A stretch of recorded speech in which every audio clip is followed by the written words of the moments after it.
In the year 1842, when the wind still dragged its knuckles across the fields of Dogwood Parish, 3 sisters lived at the edge of a salt-blind ridge, where no roads ran, and no map dared to draw. Their house was tall, narrow, and leaning always to the left, as though eavesdropping on the earth. Locals called it the Carroway House, though no one remembered why. The sisters, Eunice, Hester, and Meribeth, were never seen apart, always cloaked in mourning black, always carrying baskets of herbs or tallow-soaked rags. And when a child was due, or a mother bled too long, it was not the town doctor that came riding, but one of them, barefoot and wordless, walking the full distance with a linen bag slung over her shoulder. The Carroways never knocked, they simply arrived, and once inside, they never left until it was over. Some said they whispered prayers in tongues older than the hills, others said they never spoke at all. Before we go any further, tell us, where are you watching from, and what time is it there right now? Drop it in the comments below. The first record of their presence came not from any census or church roll, but from a burial ledger kept in a rusted tin at the base of a whitewashed cross. It listed only first names and causes: Eliza, ruptured womb; Charity, breech birth; Ruth, bled dry, each entry followed by 3 initials, E, each C, MC, overtime. The pattern was hard to ignore. Where the Carroways went, death often followed, not the violent kind, but the slow, solemn withering reserved for those who lingered too long between here and not. Still, families begged for their help, because no matter the cost, the babies came back breathing, or most of them did. One winter, a farmer named Jonah Bray claimed his son hadn't cried once since the birth, said the boy just stared, night and day, with eyes that never blinked, and a mouth that never moved. When he tried to take the child to the church for christening, he found the font dry, and the altar covered in dead flies. By the spring of 1843, whispers grew roots. At the edge of the market square, beneath the shadow of the town's old stone well, mothers began to trade stories in hushed voices, hands trembling beneath shawls. One claimed her baby wouldn't sleep unless cradled in salt.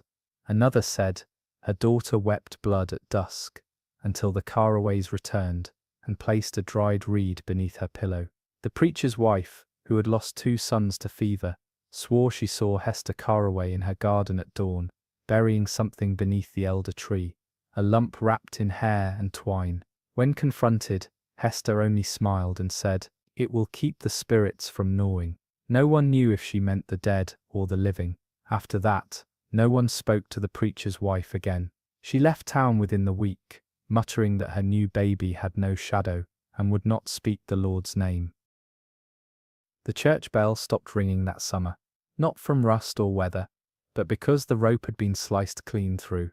No one admitted to seeing it done, but many suspected the Carroways. They were never seen at services, never knelt, never crossed themselves, never recited verse. And yet, when illness swept through the township, when the ash fever took 12 in 1 week, it was Eunice Carroway who appeared first at every door, placing bowls of boiled bark beneath cribs, murmuring to the sick, as if speaking to something only she could hear. The afflicted who survived described the same thing, the sound of distant hooves echoing through their fevers, and a cool hand pressing their chest, holding something inside them down. The doctor called it mass delirium. The priest called it blasphemy, but the Carroways called it necessary. The veil weakens when the body burns, Eunice was once heard to say, and some things must not slip through.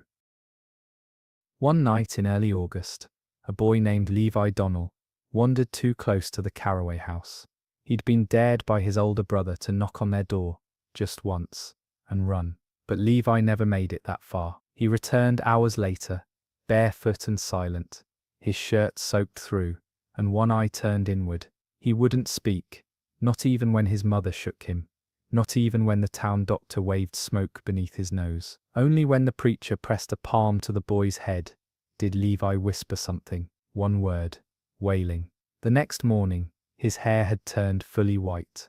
His family moved out of town within days. When neighbors checked the hill for tracks, they found nothing but a series of small handprints pressed into the dirt outside the Carroway gate, far too small to belong to any of the sisters, but deep, as if whatever made them had sunk into the earth and waited.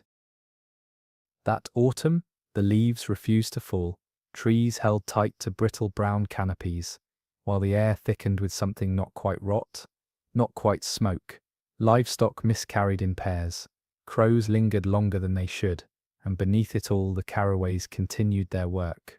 A stillbirth in the south orchard, a breach near the river bend.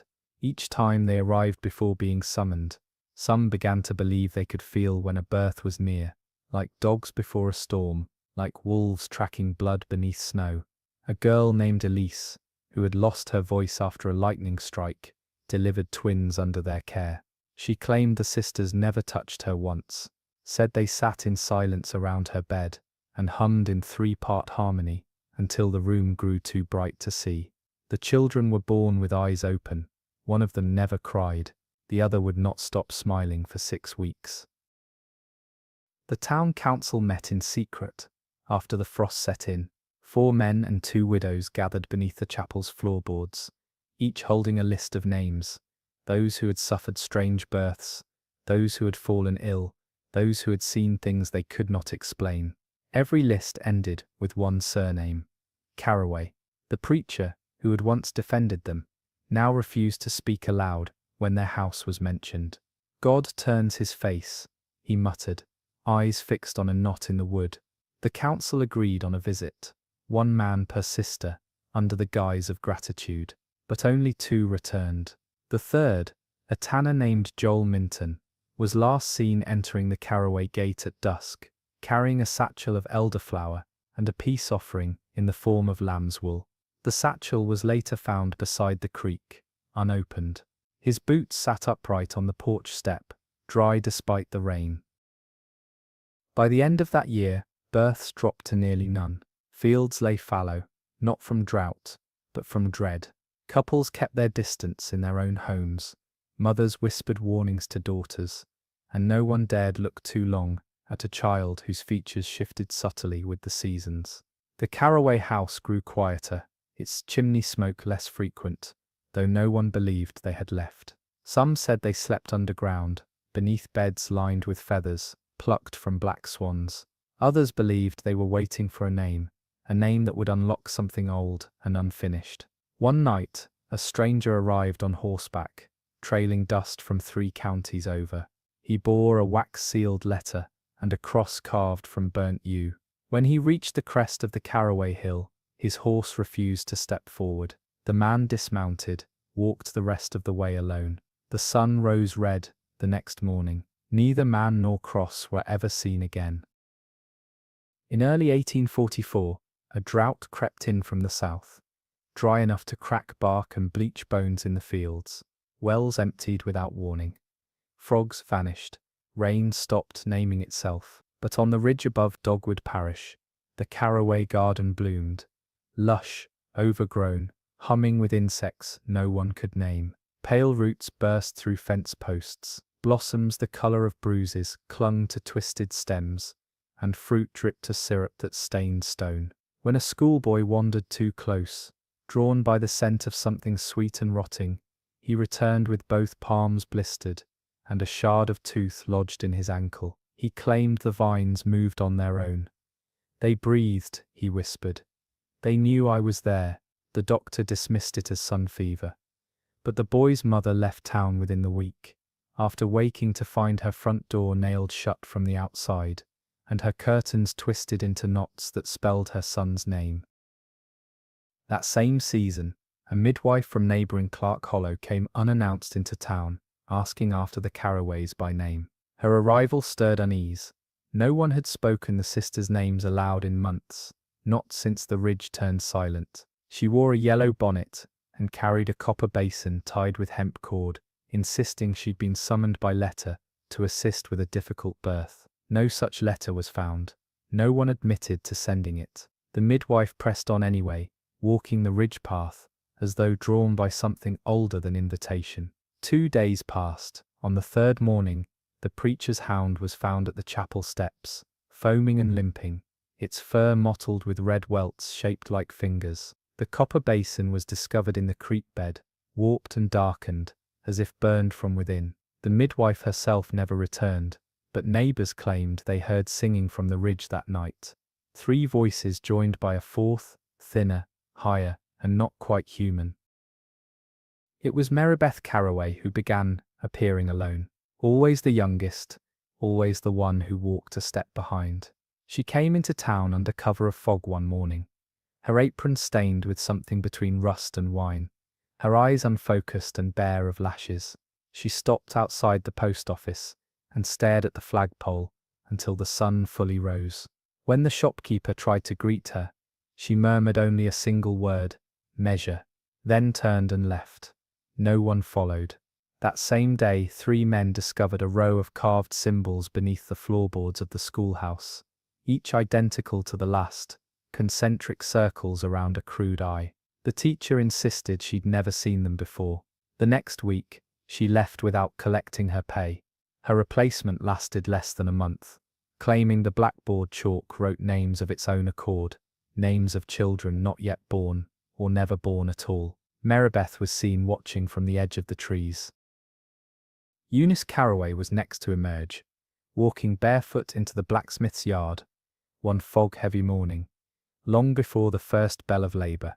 Her hands were wrapped in gauze, but her sleeves were clean, her voice still steady. She asked for nails, not horseshoe nails, not coffin tacks, but a very specific number, 41. When asked why, she replied, "One for every breath he wasn't supposed to take." The blacksmith gave them freely, but didn't sleep that night. His wife later confessed he woke screaming, clawing at his chest, insisting something was hammering inside his ribs. He died 3 days later, with no wound and no known cause. Afterward, the nails were found beneath his pillow, arranged in the shape of a cradle.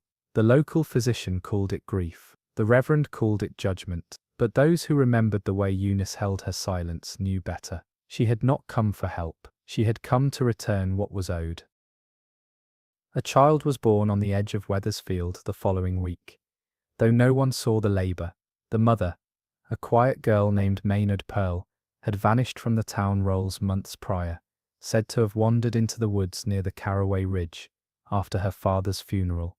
She returned barefoot and dazed, carrying a swaddled infant with skin too pale and hair too fine to catch the wind.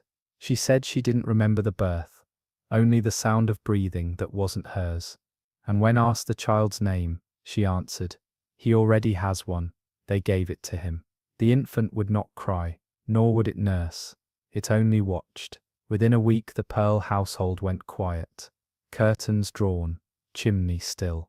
A neighbor girl who peered through the window swore the baby was no longer in the cradle, but seated upright at the table, staring at the family as they prayed. No one entered the house after that. By month's end it was empty.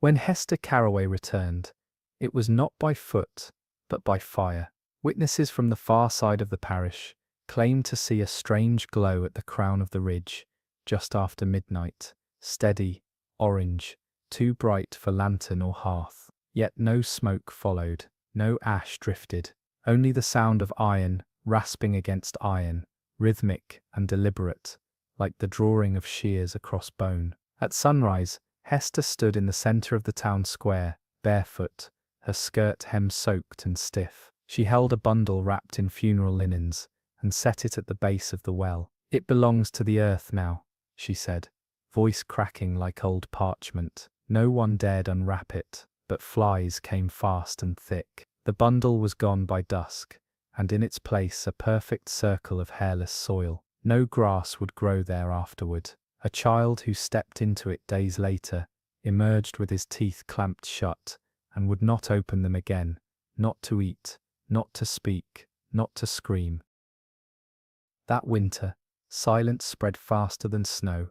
Mail stopped arriving. Roads disappeared beneath drifts, though no one remembered a single flake falling. The chapel bell, long since silenced, began to toll once more, though its rope had never been repaired. Each night at the stroke of 3, A single note rang out across Dogwood Parish, low and hollow, like the breath of a dying thing. Livestock birthed malformed litters. Milk turned sour in the pail. And yet, the Carroway sisters were seen more frequently than ever, walking single file through the woods, with jars of bone-coloured wax and cloth bundles stitched with symbols no one could decipher. A travelling reverend who attempted to intervene vanished on the ridge, leaving behind only his boots and a torn page from his journal. Scrawled across it in cramped script were 5 words: "They are not just midwives." The page was later found sealed behind the chapel cross, smeared with a ring of what appeared to be umbilical blood. By winter, the township had begun to empty, not in sudden flight, but in slow erosion. Families quietly packing wagons at dusk, children lifted from their beds before sunrise, curtains left swaying in open windows. No farewells, no markers, just absence. The Carroway house remained untouched, leaning still into its shadowed slope, its windows dark and door half open, as if awaiting someone expected home long ago. A travelling priest passing through stopped at the chapel to offer mass, only to find the altar gone and the crucifix turned backward. He followed a trail of feathers to the ridge and never returned. His horse wandered into town 3 days later, with its mane sheared and its eyes weeping salt. That same night, 3 infants were born across the parish, none of them to known mothers. Each was left swaddled at a doorstep, bearing no mark but a small stitch at the base of the neck, threaded in hair. The townsfolk buried them. The ground refused to hold. In the thaw of early 1845, a new sound began echoing through the ridge at night. Not the cry of coyotes or the creak of trees breaking under frost, but a low humming, deliberate, layered, almost choral. It rose from the Carroway house just after the second bell and ceased precisely before dawn. Those who heard it described feeling as if something were being pulled from them, memories, marrow, breath. One man, overcome with curiosity, approached the ridge with cotton in his ears and a crucifix nailed to his chest. He was found hours later in his barn, naked from the waist down, hands clasped in prayer, his mouth stuffed full of dried lavender. He lived 3 more days, repeating only one sentence to his grieving wife. It was not song, it was stitching. When he died, every candle in town flickered once, then burned with blue flame until the wick vanished in silence. A new family arrived that spring, unaware of the township's unravelling. The Whateleys, traders from the east, took up residence in an abandoned parsonage near the outer fields. Eager to root themselves, they reopened the schoolhouse and invited neighbours for supper. On their second week, their eldest daughter, Miriam, found a parcel wrapped in oilskin beneath her bed. Inside, a braid of white hair tied with milkweed and a note written in crooked cursive: "The first breath must not be wasted." Her mother burned the braid in the stove. That night, the stove burst open. No fire, just smoke, thick and salt-sweet, that spread across the walls in the shape of 3 open hands. The next morning, Miriam was gone. Her boots were placed neatly on the windowsill, laces soaked in honey. When the Whateleys asked around, the townsfolk simply lowered their eyes. No one offered help. No one spoke the sisters' names. Not anymore. The townsfolk turned to old habits. Doors were marked with lamb's blood, Bibles tucked beneath pillows, mirrors covered with sackcloth from dusk till dawn. Children were no longer taught to pray, but to count backward, to bite their tongues during thunder, to spit when the wind changed direction. Even so, the Carroway presence thickened. Footprints appeared in ash that no one walked through. Cradles rocked on their own. A newborn named Tobias was said to sing in his sleep, strange lullabies in a language no elder could name. When his father tried to record the melody on stave paper, his pen cracked, bleeding ink in the shape of a cradle. Tobias was buried 2 weeks later, though not for illness. He had vanished from his crib. In his place was a mound of river clay, still wet, with the impression of a mouth pressed into its centre. The midwife who prepared the burial quit her post that same night. She walked barefoot into the marsh and was never seen again. By midsummer, birds had stopped singing.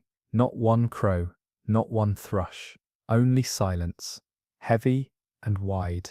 The Carroway Sisters, now seen only in pairs, moved like shadows, through fields, between rows, always with baskets too still to sway.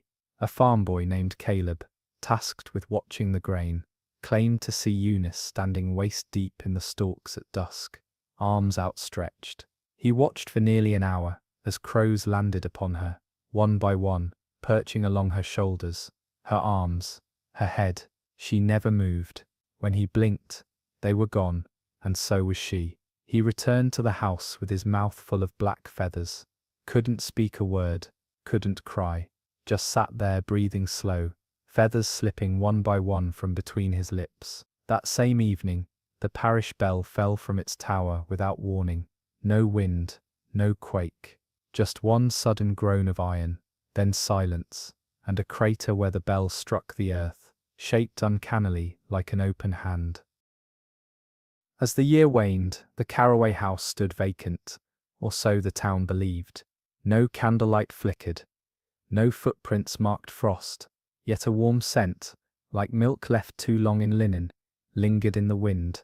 Children born that season were quiet, uncannily so, never crying, never fussing, just watching with large, glass dark eyes. Their mothers kept them wrapped tight, refusing to bring them to the chapel. One mother who tried, claimed the baptismal water turned to steam. Another said her child's skin blistered beneath the cross. Stories thickened of twins born under the same moon, but breathing out of sync, of a girl who wept blood only when the ridge faced east, of infants whispering in sleep. The Carroway sisters were last seen together on the edge of the cornfields at dusk, standing still as scarecrows, arms wrapped in swaddling cloth. Behind them, something shifted in the stalks, taller than any man, and breathing not with lungs, but with memory. September brought with it a harvest that no one touched. Corn grew in tight, contorted spirals. Pumpkins burst open before ripening, revealing veins instead of seeds. Even the wheat turned brittle, crackling underfoot, like bone. At the edge of the farthest field, where the soil had never yielded more than stone, a new crop emerged, tall stalks with velvet red tassels that wept a clear, sweet liquid when cut. No one claimed to plant them, yet every morning more appeared.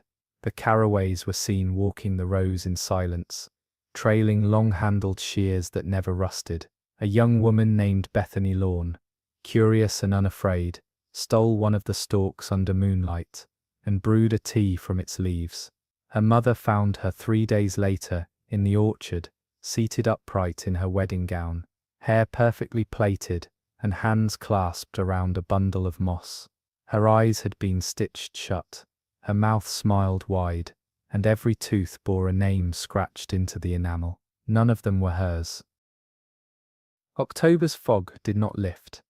It settled low across the parish, thick enough to swallow footsteps, and muffle the sound of hammers and hymnals. Time began to lose its grip.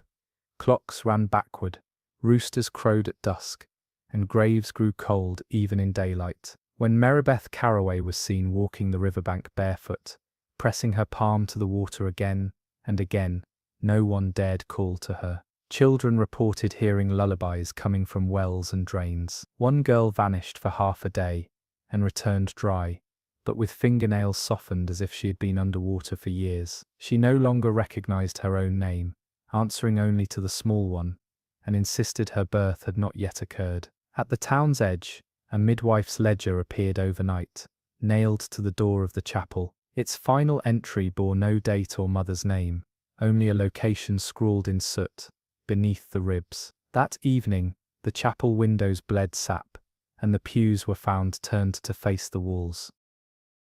As the year waned, the Carroway house stood vacant, or so the town believed. No candlelight flickered, no footprints marked frost, yet a warm scent, like milk left too long in linen, lingered in the wind.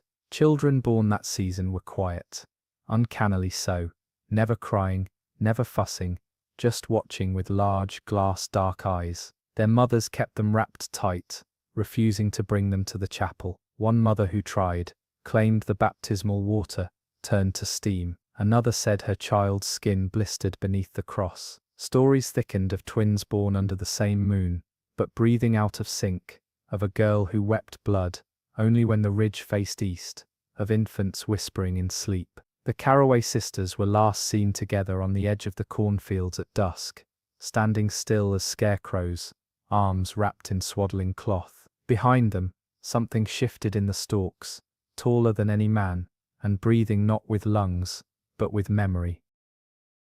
By the turn of 1846, Dogwood Parish no longer appeared on circuit maps. Riders passed it by without pause, marking only a blank stretch of ridge, where once there'd been plotted lines, parcel names, and chapels with recorded pew counts. Surveyors sent from Augusta reported soft ground unsuitable for homestead, though none could explain the outline of fence posts, or the narrow trails pressed into the brush, still warm from passage.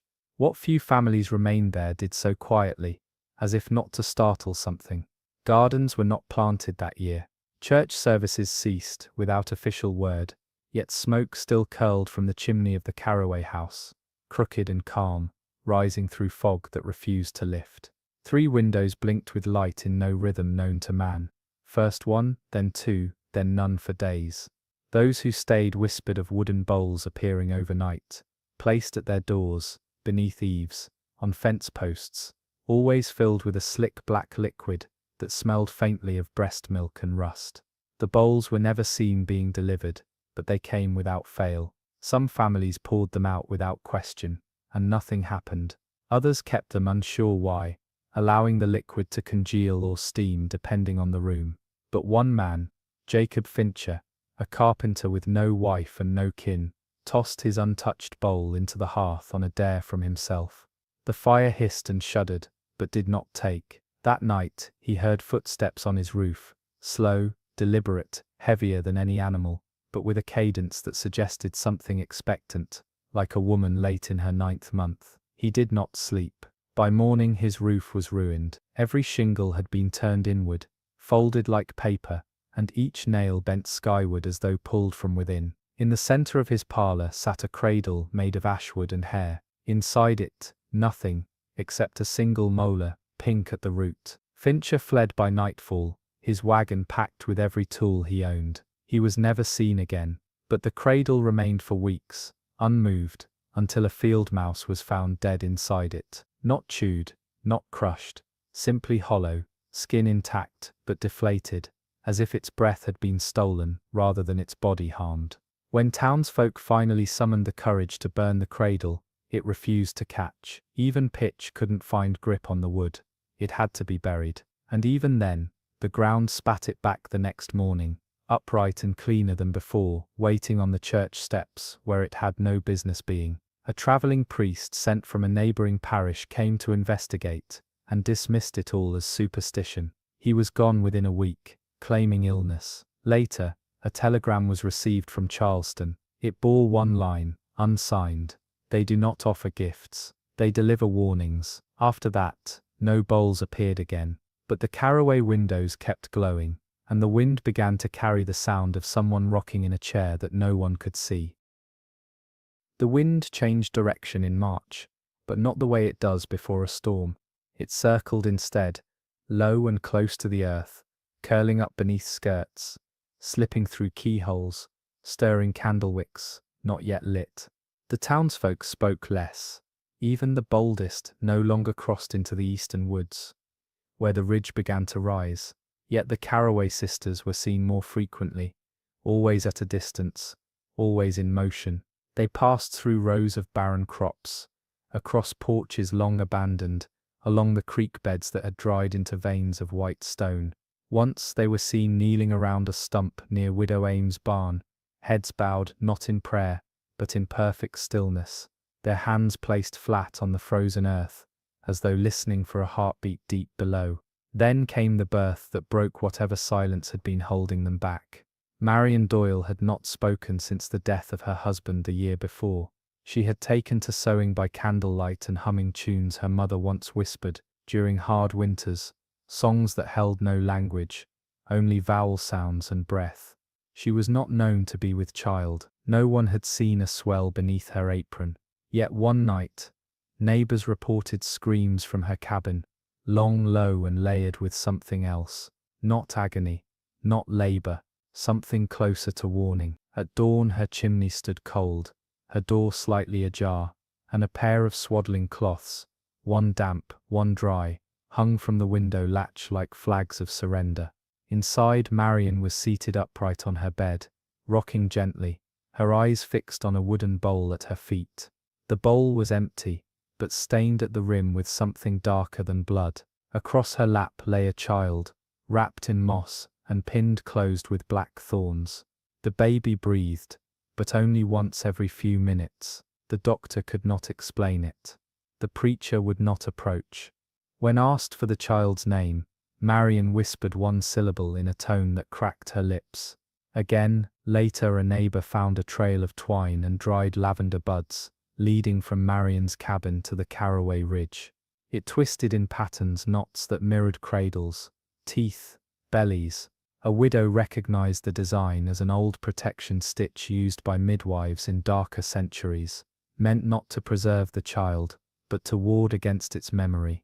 That night, a mirror shattered in the schoolhouse without sound. 3 birds were found beneath the window, their wings folded backwards, and Marian's cabin burned from within, though the exterior remained untouched.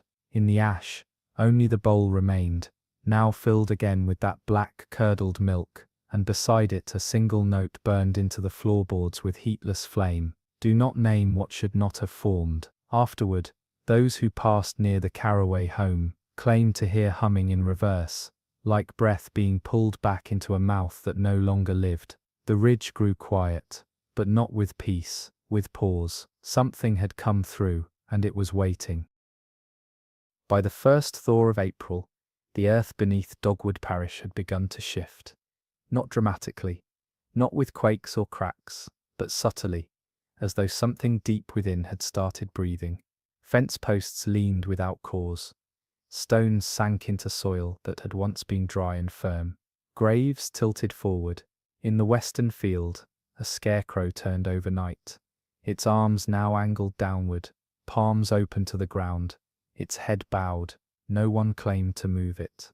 When the children asked why it had changed, the elders answered only, "Because something else is watching now." That night, no lamps were lit.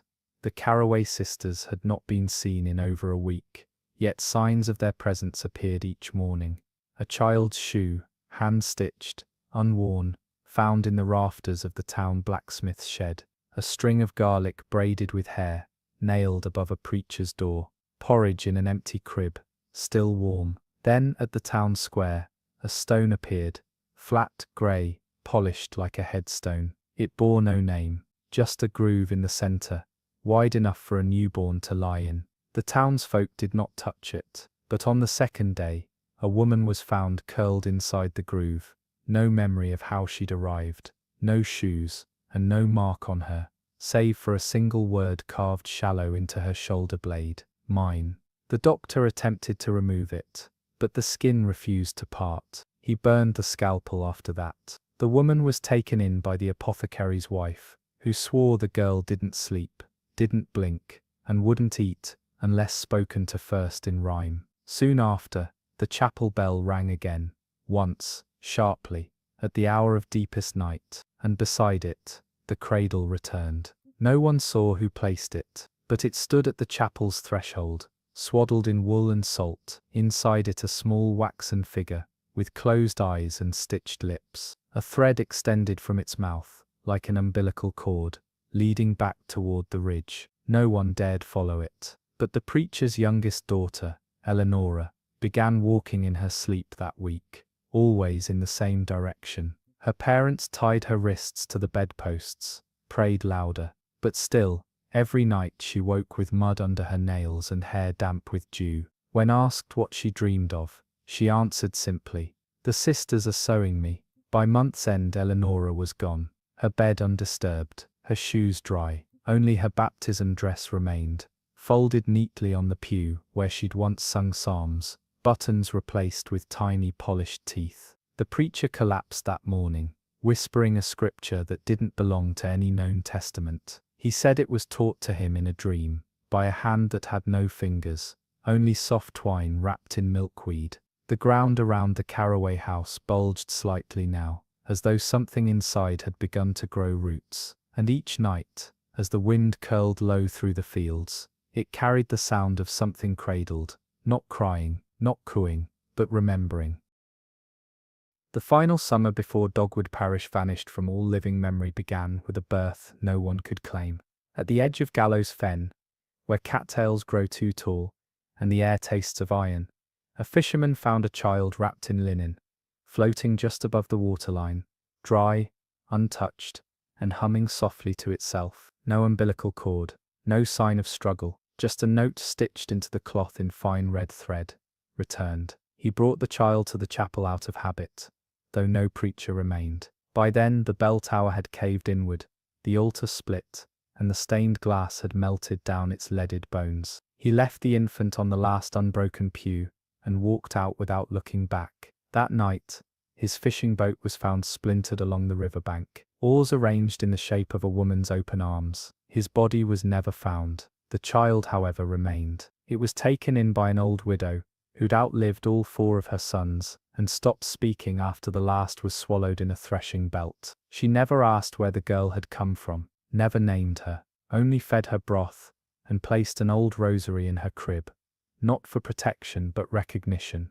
The girl never blinked, never cried, never aged. She sat each night facing the window that overlooked the ridge, mouth slightly open, as though waiting for something to be placed inside. One morning, the widow woke to find her own wedding veil spread across the floor, soaked in milk. The child was gone. In her place, a bundle of stitched linens filled with warm water, and a single vertebra, polished and carved with the letter M. That same week, a young boy, son of the cooper, began speaking in tongues during sleep. He said names that hadn't been uttered since the township's founding: Altha, Rosamond, Bethel, all stillborns, all buried behind the chapel before the war. His mother panicked, burned every cradle in the house, and buried the ashes. But the boy's speech continued, more fluid each night. He began drawing with his food, making perfect diagrams of birth canals, cross-sections of skulls, and midwife sigils from eastern provinces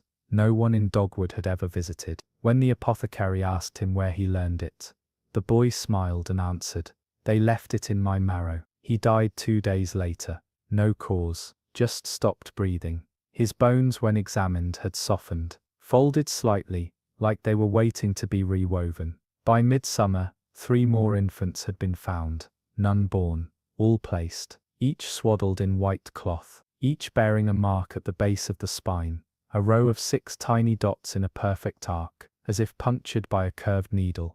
The 3rd infant opened its eyes only once. Witnesses said its pupils were vertical. It did not blink, it did not breathe, but the midwife who touched its chest felt a second heartbeat beneath her own. She never delivered again. The sewing began again in late July. Thread was found in places no thread belonged, woven into fence lines, braided through horse manes, curled inside ears of corn, not yet husked. It was pale, almost translucent, and sticky to the touch, as if drawn from something not yet cooled. The threads carried a smell no one could name, sweet, but not sugar, thick, but not rot. Those who tried to burn it said it curled instead, releasing a sound like breath caught in a throat. No one spoke of the Carroway Sisters anymore, not because they had vanished, but because the town had learned that saying their names was not summoning, it was offering. It was the cooper's youngest daughter, Ruthie, who found the cloth, folded neatly on the threshold of the abandoned schoolhouse. The bundle was stained in a deep umber hue, with 3 symbols stitched in thick, deliberate strokes across the front. No one knew the language, but every old woman who looked at it flinched. Ruthie brought it home, thinking it was a doll's quilt. She wrapped it around a bundle of hay and sang lullabies to it until dusk. At midnight, she woke her mother without sound, simply standing at the foot of the bed, with her hands wrapped around her own throat. Her palms were raw, her lips bore needle pricks, and on her tongue, barely visible, was a single stitch, tight and bloodless. The cloth was burned, or so her father claimed. But Ruthie was never quite the same. She stopped speaking altogether, stopped blinking. She slept with her eyes open, never facing the window. When the doctor examined her, he found that her tongue had disappeared entirely, not cut, not injured, just gone, as if swallowed back into some unseen root. In its place, her throat hummed softly, like a lullaby buried under soil. That week, the birds returned, but they no longer sang. They perched on rooftops and chimney flues, in absolute silence, watching windows, watching cribs, watching mothers, with their hands folded tightly over their wombs. Then came the sound, low at first, almost imperceptible, like wood rocking against wood. But it grew louder each night, until the whole town seemed to creak. People thought it was the old trees shifting in the wind, until they noticed it only happened when the wind was still. One woman finally followed the sound, walking barefoot through the fog to its source. She stopped at the base of the Carroway Ridge, where 100 cradles stood in perfect lines across the grass, each empty, each swaying gently in place, though the night air did not stir. In the center stood the sisters, Hester at the front, eyes closed, Eunice beside her, one hand raised, and Meribeth behind them both, hands outstretched, holding thread between her fingers, not sewing, listening, as if the thread was whispering. The woman turned and fled, but by morning her hands had been stitched together at the wrists with the same translucent fiber, and across her chest, beneath her blouse, were 6 tiny dots, curved, deliberate. She never spoke again, only hummed. By August's end, what little remained of Dogwood Parish had ceased to resemble a town. The wells ran clear, but tasted faintly of ash. Crops stood upright, but bore no yield. Hollow gourds, boneless stalks, apples that collapsed under their own weight. The animals had grown silent. Chickens laid eggs, shaped more like teardrops than ovals, each filled not with yolk, but a thick, pulpy silk. A farmer who cracked one open found a perfect miniature jawbone inside, still soft and wet. He left town the next day, dragging his daughter behind him, in a wagon padded with salt blocks and church hymns, repeating a single phrase: "The births are not births, they're returns." A travelling parson named Othric arrived under cover of fog, carrying a dog-eared Bible and a tin crucifix warped by heat. He'd heard rumours in the outer counties, of stillborns that breathed again, of midwives with fingers too long to glove, of lullabies sung by children who hadn't been born yet. He entered Dogwood with a sermon on his lips, full of judgment and thunder, but no one greeted him, not because they didn't see him, but because they saw what followed behind. 3 shadows, moving without gait, never touching ground. The parson slept in the chapel that night, though it had no roof and smelled of milk turned. He awoke just before dawn to the sound of water, slow drops falling somewhere close. He followed it to the altar. There, seated in the pulpit, was a wax infant with hollow eyes and stitched feet. From its chest leaked a clear fluid that steamed when it hit the stone. Othric placed a hand to its brow, and wept, not for pity, but recognition. He left the chapel carrying nothing. He walked barefoot to the Carroway house, humming a tune older than the Psalms, and stood at the crooked gate, until one of the sisters opened the door. Who it was, no one could say. Their faces had begun to shift in memory, too similar, too blurred by time, and something else. He stepped inside. The door closed. No light showed through the windows that night, but the town's infants slept without sound. No cries, no breath, just silence, long and warm, and without end. In the morning the chapel pews were found stacked in 3s, each tied with umbilical thread. The altar had split again, this time revealing a hollow beneath, shaped like a womb, lined with soot and tiny claw marks. Othric's Bible was placed inside, pages sewn shut with golden thread. No one read it, no one touched it. Soon after the fog thickened, time folded, people began forgetting names, first their neighbours, then their children, then their own. But they all remembered the sisters, They remembered the cradle that waited even when no child came. They remembered the bowls, the thread, the silence between breaths, and in the moments before sleep, if sleep still came, they remembered the feel of someone brushing hair from their forehead, gently, and the sound of a lullaby with no words, sung by mouths that had never been born. By the first frost of 1847, no smoke rose from the chimneys of Dogwood Parish. No mail arrived, no bells rang. The town, once mapped in detail by clerks and circuit riders, now existed only in the dreams of those who had passed through, half-formed memories of sisters, walking barefoot across fields, where nothing had grown in years, of lullabies that stayed lodged in the back of the throat, like a swallowed needle. The Carroway house still stood, leaning heavier now, as though it bore the weight of something unseen in its upper rooms. The shutters never opened, the curtains never moved, yet some claimed to see silhouettes in the windows, tall figures swaying gently, as if cradling something too small to be seen from the road. The last record of any visitor to Dogwood came from a tax clerk sent from Waynesboro, a man named Elias Penn. He was young, unmarried, full of tobacco and God, sent by the county to account for abandoned properties and collect debts long buried in ledger margins. He arrived at the edge of the parish under pale skies, whistling a hymn without knowing why. In his satchel, he carried ink, paper, and a writ for the seizure of the Carroway property, its title never formally filed. He stayed the night at an empty cabin, ate beans from a tin, and took his boots off at the door like a man expecting to be made welcome. He was never seen again. Weeks later, a woman walking the ridge to gather kindling found his boots, placed side by side on the chapel steps, the leather tied with thread, the color of bleached milk. Inside each boot was a single vertebra, polished and still warm to the touch. The satchel was nailed to the chapel door.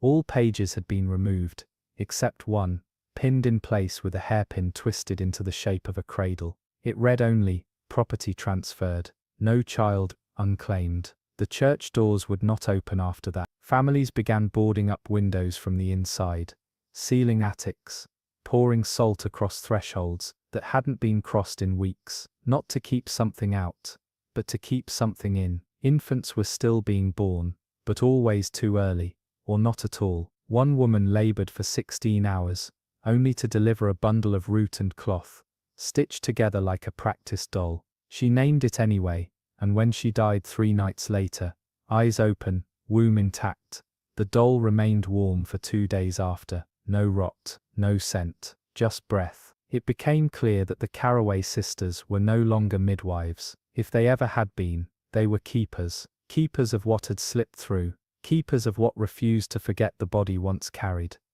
They no longer visited homes, no longer hummed beneath windows. Instead, their presence was marked by stillness. No wind, no birds, and the sudden unmistakable sensation that someone, somewhere, had just swaddled the world in silence, and was waiting for it to sleep. The frost thickened with unnatural patience, clinging to wood that no longer absorbed moisture, crawling up window panes from within. Those who remained in Dogwood Parish no longer marked time by sunrise or moon phase, but by the sound of settling floorboards creaking under invisible weight, chairs shifting on their own, bedsheets folding at the corners as if shaped by unseen hands. The Carroway Ridge, once avoided, became something worse than feared. It became familiar, so familiar that even newcomers who passed through the valley, traders lost on roads no longer paved, found themselves pausing at its slope, drawn not by direction but recognition. One man, a butcher from Calhoun, swore he had seen that crooked house in dreams as a boy. He had never been to Dogwood. His father claimed they'd descended from stonemasons, not midwives. But still, the man stopped at the foot of the ridge, removed his hat, and wept without sound. When asked what he saw, he answered, "The room I was born in, the one no one remembers." His body was later found, lying across a patch of furrowed dirt, arms outstretched, jaw unhinged. A nearby tree bore the impression of a swaddled child, pressed into its bark, deep, clean, deliberate. It wept sap for 7 days. Children left in Dogwood began drawing circles again, not just on paper, but into the skin of their desks, their blankets, their own forearms. The circles always contained 3 points, one high, two low, forming a cradle shape inverted.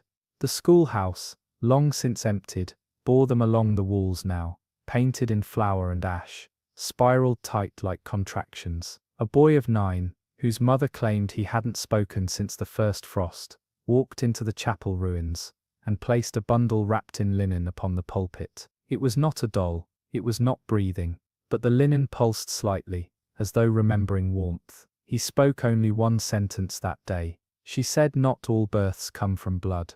That evening, threads were found again, twined through door hinges, woven into the manes of dead horses, laced through braids of corn hung to dry in attics, no longer entered. They stretched in impossible lines, disappearing into the tree line, into chimney flues, into the seams of dresses untouched for years. At dusk, the sky paled to bone, and every mirror in town cracked in silence. What the people of Dogwood feared most was not the sisters returning. It was the realization that they had never left, that what moved through the ridge, and through the veins of every house, had not been born of wickedness or miracle, but memory. A memory so old it had grown roots and names, and lullabies passed down in dreams, beneath floorboards, in the hush between a baby's breath and its first cry. And the Carroway sisters, still standing in that crooked house with lamps that never needed lighting, had simply waited long enough for the town to remember it belonged to them. The last snowfall came early, blanketing Dogwood Parish before the harvest could rot. It arrived soundlessly, heavy and wet, muting the town with such finality that even the most faithful among them stopped speaking aloud. No sermons, no blessings, no breath above a whisper. The snow did not melt. It clung to windows and roofs, to fences and trees, until the entire ridge looked swaddled, tucked in like a cradle, just before sleep. No footprints marked it. No animals moved through it. It lay untouched, as if the ground itself had been put to bed. And then, from beneath the snow, the humming returned. Not the soft lullabies of labor, nor the gentle rhythms once sung to ease a mother's pain. This was slower, deeper, a sound like wet cloth being pulled through wood.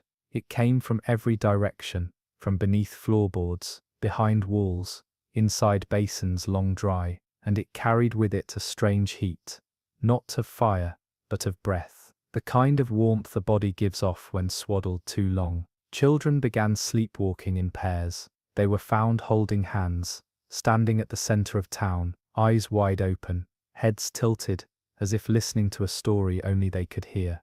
They spoke no words, but when the doctor placed his ear to the chest of one of them, he recoiled. "It's not her heartbeat," he muttered, shaking. "It's not hers." In the chapel ruins, the final sign appeared. A cradle, not carved, not crafted, but grown. The wood curled inward, like ribs, smoothed by wind that had never touched it. Inside lay a bundle of linens marked with a single stitch, 3 loops, braided into a spiral, identical to the old midwife seal, once burned into the Carroway door. Those who saw it agreed on only one thing. It pulsed, slowly, like a heartbeat in deep water. No one touched it. No one prayed. A day later, the wind stopped entirely. The Carroway house disappeared that night, not with thunder, not with flame. One moment it stood crooked and watchful, the next it was gone. In its place, a depression in the earth shaped like a basin, wide, deep, lined with hair. The snow did not fall there, the air did not stir, only a faint scent lingered, sweet milk and pine, and something older, saltier, like blood washed too many times in the same cloth. By morning, the last remaining townsfolk gathered without speaking. They stood in silence at the edge of the depression, hands folded over their chests. Some wept, some smiled, none moved to leave, and one by one, they began to hum, not a song, not a psalm, but the sound of the womb remembered, the vibration of being held before the world asked you to breathe, before time named you, before stitching, before sound. When the snow finally melted, Dogwood was no longer marked on any map, no roads led to it, no letters arrived, but somewhere, When the night is quiet enough, mothers still wake suddenly, clutching their bellies, unsure why, and in the distance, something rocks. If you've made it this far, you already know, some places don't fade, they fray.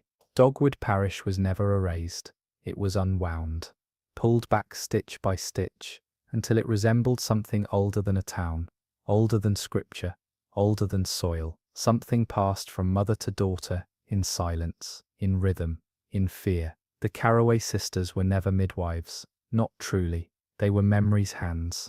They held what the world refused to cradle, they whispered to the unborn, they returned what had been forgotten, and when the time came, they never asked for thanks, only silence, only stillness, only to be remembered in lullabies that don't end. Some say they still walk. 3 figures seen at the edge of the fields, passing without shadow, barefoot, even through frost. Others claim that in the brief moments between sleep and waking, they've heard the soft click of thread through flesh, the slow creak of an empty cradle, the breathless hush of a room about to be entered. Maybe Dogwood never existed. Maybe it still does. So if you ever find a bowl at your door, filled with something thick and warm, or hear your child singing in a tongue you've never taught them, don't answer right away. Don't speak their names, just listen. And whatever you do, don't name what was never born. In the summer of 1846, the townsfolk of Breach Hollow noticed a strange absence at the morning market. The Sisters of Perpetual Mercy, known for their punctual silence and rows of identical black habits, had not emerged from their hilltop convent in 3 days. Their absence was not entirely unusual.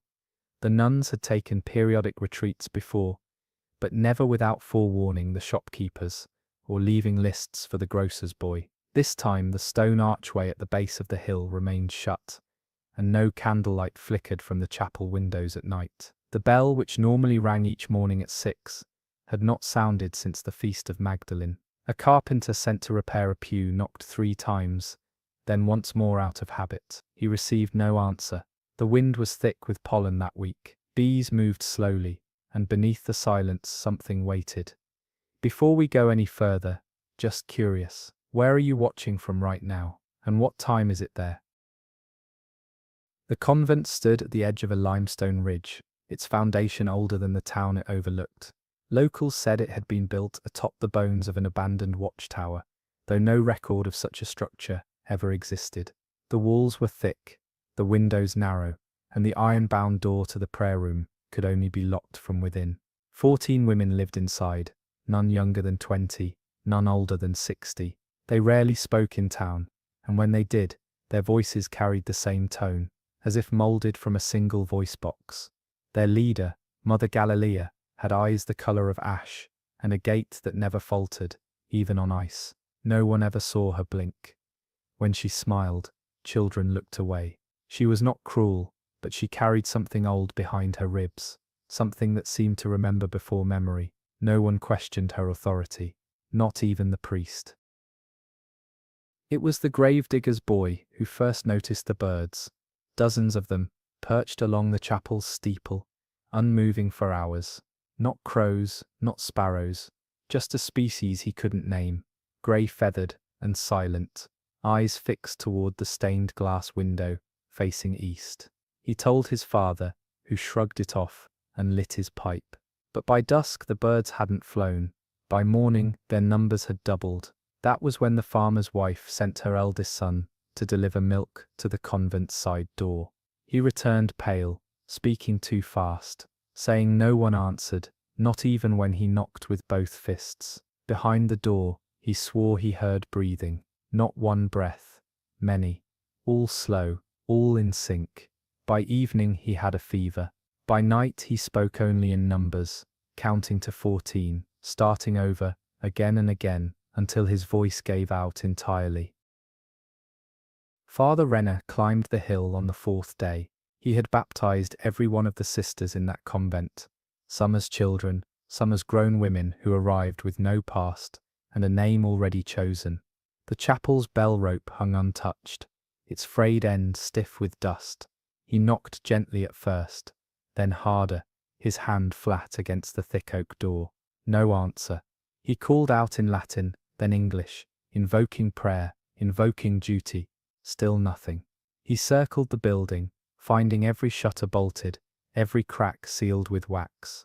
Only the smallest window, the one above the prayer room, remained uncovered, its glass stained with crimson and gold. Father Renner stepped back to see inside. What he glimpsed stopped him cold. 14 kneeling figures, motionless, facing the altar, veils drawn low. One figure turned her head slightly, not toward him, but toward something unseen behind her. Then all at once the candles went out. That same night, the town's clock tower stalled at 3:17. No chimes rang, no gears clicked. Just a long pause in time that no one could explain. The blacksmith's wife, unable to sleep, claimed she saw lights flickering on the chapel hill. Soft, pulsing glows, as if the stones themselves had caught fire from within. Her husband dismissed it. But when he opened the shop at dawn, every horseshoe in his forge was bent into a perfect crescent. He hadn't done it. No one had. Meanwhile, the carpenter who first tried the convent door returned to try again. He brought chisels, even a crowbar, but the hinges held fast. No rust, no give. He said the metal was warm to the touch, almost breathing. When he pressed his ear to the wood, he didn't hear chants or hymns. He heard a hum, steady, low, like an organ playing a note meant for no one alive to hear. He left without knocking. The townspeople held their tongues, but fear thickened like smoke. Children were told not to play near the chapel hill. Dogs refused to climb the slope. Even the mail courier, who once left parcels at the base of the convent gate, began tossing them from a distance. When the baker's daughter fell ill, waking at dawn to scratch words in her sleep, always the same verse from the Book of Tobit, her mother burned her bedsheets and took her to the river priest in the next town over. The girl had never learned to read. Meanwhile the birds remained. No song, no flutter, just quiet sentinels, lined across the stone arch like funeral beads. No one dared approach them, but some claimed their eyes followed anyone who passed below. A widow on the edge of town said she heard a voice just before sleep each night, whispering in a tone that wasn't male or female, telling her to prepare the room. When she asked which room, the voice simply repeated, "The room already sealed." A week passed, and then another. The convent's well went dry, yet no one came to town for water. The postmaster, out of obligation more than courage, sent his son to deliver a sealed letter from the bishop, a command to open the doors, to break the silence, to restore the rhythm of holy order.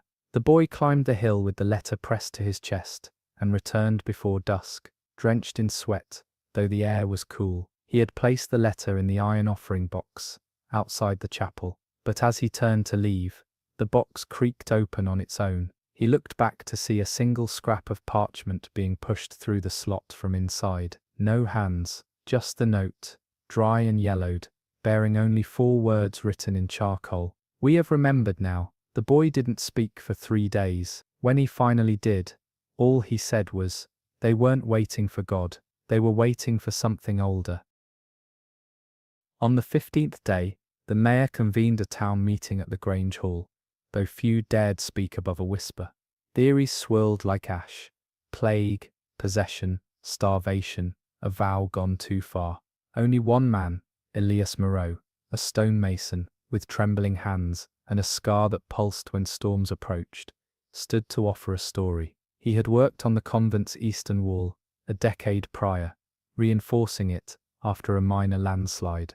While laying new stone near the base of the prayer room, his chisel had struck something hollow. Curious, he chipped away until he uncovered a sealed iron panel, etched with symbols that twisted the longer he looked. He had told Mother Galilea. She'd asked no questions. She only placed her hand on his chest and whispered a verse from a psalm he didn't recognize. Then she gave him coin, more than the job was worth, and told him to tell no one what he'd found. Elias never returned to the hill, not until now, as the church bell, silent for weeks, began to ring without a hand to pull it. Once, twice, 14 times. The bell did not ring again, not the next day, nor the one after. But something had shifted. People began waking in the night with the same dream. A narrow hallway lit by flame, walls lined with kneeling women, their faces hidden behind gauze veils. Each dream ended the same way, the sound of a lock turning from the inside, followed by footsteps that never reached the door. The butcher's apprentice, a girl named Clara, spoke of a hymn she heard in her sleep, one that seemed to come from under her bed. Her parents found her kneeling on the floorboards at dawn, hands folded, eyes open, whispering words that weren't Latin. The priest said it resembled a dialect from Carthage. Clara had never left the county. When asked how she knew the words, she replied plainly, "The women taught me." Then she returned to silence. Later that week, the birds vanished, all at once, as if summoned elsewhere. The sky was clear, but the chapel windows darkened from within. With the birds gone, something else arrived. A smell, faint at first, then heavier each evening after sundown, sulphur, myrrh, and something like dried milk. The scent drifted down from the convent, threading through gardens and wells, clinging to cloth. Livestock grew restless. Border heaven, chickens refused to lay, cows backed away from their stalls, lowing at walls as if someone stood behind them. The seamstress swore her needles bent overnight. The town constable, Luther Grange, rode up to the convent alone one morning, carrying a writ signed by the bishop himself. He was to breach the doors if necessary. He returned by dusk, white as snow, lips blistered though the sun had not burned that day. He said only this: "The door is not wood anymore." No one understood. When pressed, he wept and said he'd seen his own reflection in the stone, only older, thinner, eyes sunken, mouth moving out of sync. He asked for forgiveness and never returned to his post. The writ was never found. 2 nights later, the grocer's boy, barely 11, was found asleep on the chapel steps. He had no memory of walking there. His boots were gone, his feet blistered, and in his palm he clutched a single black rosary with a 14th bead missing. When his mother bathed him, she found faint impressions circling his arms, as if hands had held him gently but firmly in place. He said nothing for hours, then asked if the prayer room had always been round. No one had ever told him what the inside of the convent looked like. Later, as he lay in bed, he whispered that the sisters hadn't closed the door because they were afraid. They had closed it because they had remembered something that once passed through the world without form. He asked to be blessed before sleep, then added, "Not by the Father, by her." When asked who he meant, he pointed toward the east window, where nothing stood but trees, and something moving just behind them. The town council sent for the bishop a second time. No reply came, though the courier returned pale and shaken. He claimed the diocesan office had been closed without notice, its doors barred, windows covered from within. A caretaker swept the front steps, but did not speak. He only stared, mouthing something too fast to understand. The courier turned back. He didn't sleep the rest of the journey. That Sunday, no mass was held. Father Renner stood alone at the pulpit, hands trembling as he tried to read from the Gospel of Luke. But the pages had gone blank, not torn, not stained, just blank. The text gone as if it had never been written. He closed the book and sat down. No one asked him to continue. Later that day, a child wandered from her home and was found at the base of the convent hill, stacking smooth stones in the shape of a circle. When her mother called to her, the girl turned and said, "I'm making a memory." She said we must remember first, or we won't be allowed in.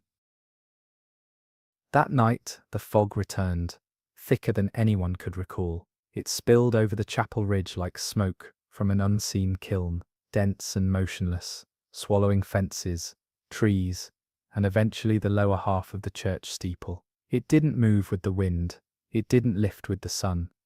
So, by mid-morning, it had settled across the town square like wool. People whispered that it was not fog at all, but breath. The apothecary's cat was found curled up beside the church gate, stiff, its eyes glassy and wide, as though it had seen something it couldn't look away from. The town bell ringer began to speak in his sleep.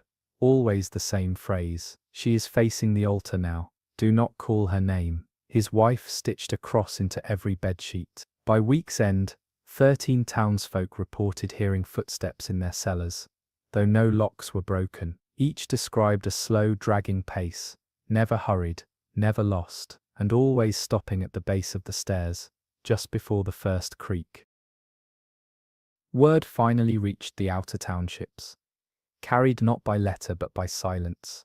No markets, no trade, no answered doors. A travelling deacon named Abram Lyle arrived from Briar Hollow, expecting a warm bed and a willing pulpit. He found the streets empty, lanterns unlit, the air charged and bitter. He made his way to the chapel, intent on communion, unaware of the story he was walking into. Villagers watched him from behind curtains, but did not warn him. When he reached the prayer room door, he placed his palm on the wood and whispered a blessing. What he felt was not cold, it was pulse. The door shuddered beneath his hand, not violently, but in rhythm. 14 beats, then silence. Abram dropped his Bible, but before he could stoop to retrieve it, he heard a voice, gentle, close, and unmistakably female, speak just behind him. Your page was never written. He turned. No one stood there, but the Bible was already open, its pages blank, his name written in ash along the spine. The following morning, Abram was gone. His boots remained by the chapel gate, carefully placed side by side, toes pointed uphill. Inside one was a folded piece of cloth, altar linen, freshly laundered, bearing the faint imprint of a kneeling figure. No footprints led away, just dew, unbroken. Those who examined the chapel from a distance claimed to see movement behind the stained glass, shadows shifting behind the crimson panes, the flicker of candlelight that never reached the trees. The innkeeper's wife fell into a trance mid-prayer, muttering the same verse from the book of Revelation, though she had never read scripture. When her husband tried to wake her, she placed her finger to his lips and whispered, "She's teaching them to unspeak." That night, every candle in town burned blue, even the oil lamps, even the hearths, and as midnight passed, the town clock struck once, not 12, not 13, just once, loud enough to shake the pane in every window, loud enough to make the steeple's bell sway, though no wind stirred. A month had passed since the door was sealed. No food had been delivered, no voices heard, no proof of life, yet not a single body emerged, and no stench of death rose from the stones. Hunger should have taken them, but hunger had not. That morning, a parchment was found nailed to the chapel gate. Fresh nail, fresh ink. No one saw who placed it. The message read, "We were not fasting, we were feeding." Below it, a single symbol was drawn, 2 intersecting circles, like a closed eye over an open one. Father Renner collapsed upon seeing it. When brought home, he spoke only in riddles, allusions, half-remembered hymns that didn't match the church's register. A scholar from Marrow's End later confirmed the symbol to be ancient, pre-Abrahamic, associated with memory cults that use silence as scripture. That same night, the chapel door shivered, just once, a sound like breath held too long. Then all the town's mirrors fogged from within, and in each reflection for just a moment, the room behind you wasn't your own. The town blacksmith, Thomas Bell, was the first to gather courage enough to speak aloud what others had only whispered. He stood in the square, hat in hand, voice low but steady, and said plainly, they didn't lock themselves in to keep something out. They locked it to keep something in with them. No one argued. By then, the signs were too many to ignore. The milk spoiled before sunrise. Clocks gained 13 minutes each night. The priest's candle, relit daily, refused to burn past dusk. When a letter finally arrived from the bishopric, delivered by a courier who bled from the nose the moment he entered town, it contained no instructions, only a single line written in a hand that shook. Do not open the door. She knows you're watching. The letter was unsigned, the bishop's seal smeared and faded, as if pressed under water. The courier died before nightfall, pupils wide and black, lips muttering fragments of a hymn no church had ever claimed. The following day, a carpenter named Eli Morgan went missing. He'd gone to mend the widow Avery's porch, a job he'd taken with reluctance, as her home sat closest to the chapel hill. When he failed to return by supper, 3 men searched the woods and found no trail, only his hammer resting atop a pile of stones that hadn't been there the day before. The stones were warm. Buried beneath them, they found a note written in soot across a strip of torn linen. "She is remembering us now, one at a time." No one knew whose hand had written it. That night, the mill wheel turned backward in the stream. The baker's bread rose before it was kneaded, and the widow Avery, asleep in her chair, woke just after midnight to find her rosary untangled and laid across her chest, each bead marked with a tiny perfect fingerprint, not her own. When asked what she'd dreamt, she said, "I wasn't dreaming, I was in the room." Then she began to weep, not from fear, but from something deeper, something like recognition. That week, the church organ began playing just before dawn. No one touched the keys. No one even entered the building. Yet each morning, as the sky greyed and the mist clung low to the ground, a single note would ring out. Long, low and aching, it echoed down the valley, through the empty market stalls and the boarded windows, until it reached the ears of anyone still awake enough to fear it. The note never changed. Always the same pitch, always the same length. A funeral tone that never led to a hymn, and when silence followed, it lingered too long, unnatural, suspended. One morning, a child woke and asked her mother why the church was crying. The mother told her it wasn't, but she too had heard the sobbing, not through the windows or doors, but through the earth, as if the soil itself was grieving, as if the memory that lived beneath it had stirred and found the world unfamiliar and unwelcome. Midway through September, the harvest failed. Crops that had sprouted strong withered overnight, corn blackened at the root, wheat bent at unnatural angles, coods split open with nothing inside. The town blamed weather at first, then pests, then some whispered of rot carried on the convent wind. A farmer dug deep to test the soil and struck something that clinked, not stone, not metal. He unearthed what looked like a tile, smooth, circular, inscribed with the same twin-eye symbol found on the chapel gate note. There were more, dozens, laid flat in a spiral, widening outward from his field and pointing uphill. He reburied them, said nothing, and by morning, his animals were dead. The local veterinarian said their blood was thin as water. No wounds, no signs of struggle, just stillness. And in the farmer's barn, carved into the dust on every rafter beam, were 4 words: "Do not open memory." That night the wind returned, carrying no leaves, no cold, just a scent like an old room, finally unlatched, and something standing just behind it.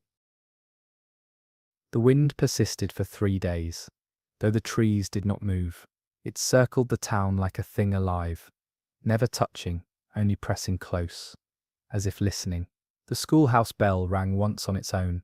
Inside, every desk had been turned to face the blackboard, where a sentence had been written in careful, slanted script. "She has always been kneeling." No one saw who wrote it. The ink was still wet.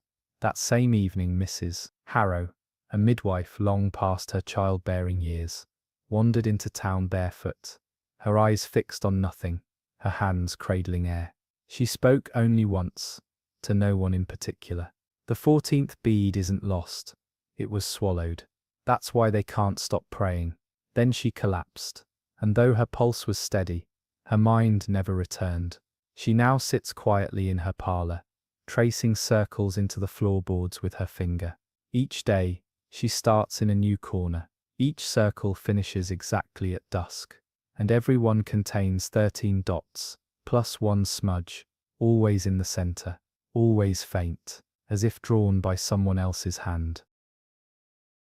The town scribe, Henry Mott, began transcribing what he called the return hymn, a melody that came to him only at night, note by note, never repeating, never allowing him to sleep. He filled 24 pages with lines of music, written in a hand too graceful to be his own. When asked where the melody came from, he whispered, "The stones are singing again." He showed the score to the chormaster, who paled and said nothing. That night, the pages vanished from Henry's desk, replaced by a single torn scrap that read, "She taught it to the walls before the floor was laid." Soon after, Henry stopped speaking. He still walks each morning, head tilted, as if listening to something just behind his right ear. A physician examined him and found no damage, only a low, irregular hum in his pulse. At night, if you pass near his home, you might hear tapping on the window panes, always in threes, always followed by silence. The kind that presses into your lungs like water, the kind that remembers you after you leave. October brought frost too early. It coated window panes in shapes that resembled writing, loops and slashes, crosses within circles, eyes without pupils. No one could read it, but some claimed it wasn't meant to be read. It was meant to be recalled. The town's oldest resident, Judith Althorne, who had not spoken in over 6 years, stood in her nightdress by the well one morning and said clearly, "The door is not a barrier, it's a wound, and they are pressing their faces to it." Then she sat down beside the well and fell asleep, lips still moving. A merchant passing through town tried to draw water that day, but the bucket returned dry. He swore he heard something breathing beneath the stone. Not air, not echo, breathing. That same evening, all the candles at St. Luke's Church lit themselves just after dusk, their flames bending toward the chapel hill. The priest tried to extinguish them, but each time he reached forward, the flame bent away, as if unwilling to die, as if watching, as if waiting. By the final week of October, the town had thinned, some left under the cover of fog, wagons creaking down half-forgotten trails, others simply vanished. Doors left ajar, meals half-eaten, boots still warm beside the hearth. Those who remained stopped, speaking of the convent altogether, as though naming it would bring something closer. The chapel's stained glass had darkened entirely by then, the crimson now nearly black, the golden panes dulled like old teeth. Still, each night, a flicker pulsed within, the faintest suggestion of candlelight, though no flame could live that long without air. One child, fevered and near delirium, claimed she saw 14 shadows behind the glass. One of them turned, not quickly, not fully, just enough to see that it had no mouth, only skin pulled smooth where lips should be. When asked what the shadow did next, the girl said, "It listened, and then she asked to be buried before winter." No one corrected her. The frost hadn't lifted, the prayers had not stopped, and beneath the hill, behind the sealed door, someone had begun to answer. The frost had crept inside the town's walls, not the kind that clung to windows or curled the edges of leaves, but a deeper cold, something bone-settled and breathless. It wasn't winter, not yet, but the ground felt hollow beneath every step, as if the soil no longer trusted what lay above it. On All Hallows' Eve, a veil of stillness spread over Breach Hollow. No laughter, no footsteps, no songs from the few children left. The houses seemed to lean inward, their beams groaning with a quiet not born of age, but anticipation. Father Renner had not preached in over a fortnight. His vestments hung untouched, heavy with ash where incense once clung. That evening, he stood alone outside the chapel gate, rosary in hand, but he did not pray. Instead, he watched the door, the same door that had not opened in over a month, the same door he had once blessed with oil and salt. Its surface had changed, no longer wood, nor even the peculiar pulse of stone he once described. It now looked like flesh dried in winter sun, lined with faint striations, and an almost imperceptible rise and fall, like a breath caught beneath old skin. He did not knock, he simply spoke, not aloud, but into the space between his ribs, as if whatever he needed to say would be carried through marrow, not air. Something in the chapel responded, not with voice or movement, but with a sudden shift in pressure, like the chapel hill exhaling after a long, long hold. Renner stumbled back, clutching the beads so tightly they drew blood. Behind the chapel, the birds returned, but not in flight. They walked silent and orderly, as if summoned. 14 of them, grey-feathered, eyes pale and blinking in sync, each perched beneath a separate window, each watching nothing and everything. By morning Renner was gone, no note, no tracks, just his rosary, wound around the chapel gate latch, a smear of blood across the 14th bead. The town didn't search, they had stopped searching, they simply gathered their breath and waited. Because now, the door had begun to hum, low at first, like wind caught between stone columns, but it was not wind. The sound had texture, it pressed against skin, against glass, against the fragile inner parts of the ear. It made infants wail, and dogs retreat. It made old men kneel without knowing why. Every hour, on the hour, it changed pitch, never rising, never falling, just turning. Turning like a key in a lock, not meant to open, but to remember. And as the sound deepened, so did the silence between it. That silence was not peace. It was the moment before a name is spoken aloud, and answers back. A week after Renner vanished, the earth around the chapel shifted. Not a quake. There was no tremble, no sound, no damage. But the slope of the hill had changed. The townspeople noticed first from the rooftops. The trees now leaned slightly away from the building, and the chapel itself seemed taller, as though the ground beneath it had stretched upward to meet something unseen. It cast a longer shadow, one that no longer moved with the sun. By mid-morning, the shadow stayed in place, fixed like a sundial set to a time that did not exist. The schoolhouse closed for good. No one had taught there since the frost came early. But now even the building itself had begun to rot, boards curling, nails rusting from the inside, as if time had reversed within its walls. A travelling doctor passed through and examined the structure. He tapped on the beams, studied the grain, then left without asking for payment. At the inn, he told no stories. He only sketched the outline of what he'd seen in his notebook. The page bore a single image, a circle of veiled figures, hands lifted not in praise, but in offering. That night, the frost bloomed black. It crept up chimneys, coated glass from within, and traced patterns across dishes and skin alike. Children woke with markings on their arms, intricate, spiraling, always 14 lines encircling a single dot at the center. Parents scrubbed, bathed, even burned linens. Nothing removed the shapes, and when one father, desperate, half mad, tried to cut the mark from his son's skin, he found that there was no wound beneath, just more frost, more silence. Mrs. Harrow, the midwife who had once spoken of the swallowed bead, began to scream nightly, not from terror, but from labor. She had not been with child for decades, yet her body behaved as if preparing for birth. Doctors came, crossed themselves, and left. Her home was shuttered. No one went near it. Each night, the screams returned, rising from gasps to guttural weeping, and always the same phrase repeated as the pain peaked. She is not birthing, she is remembering, and we are what she forgot. The town began to rot in patterns, wells filled with salt water, bread molded only in circles, milk soured before morning, and every dog gave birth to stillborn litters, each pup with closed eyes and mouths sealed by a thin membrane of skin. The postmaster hung himself without leaving a note. His body was found seated upright at his desk, arms outstretched toward the east window, fingers stained with ink. Beneath his chair,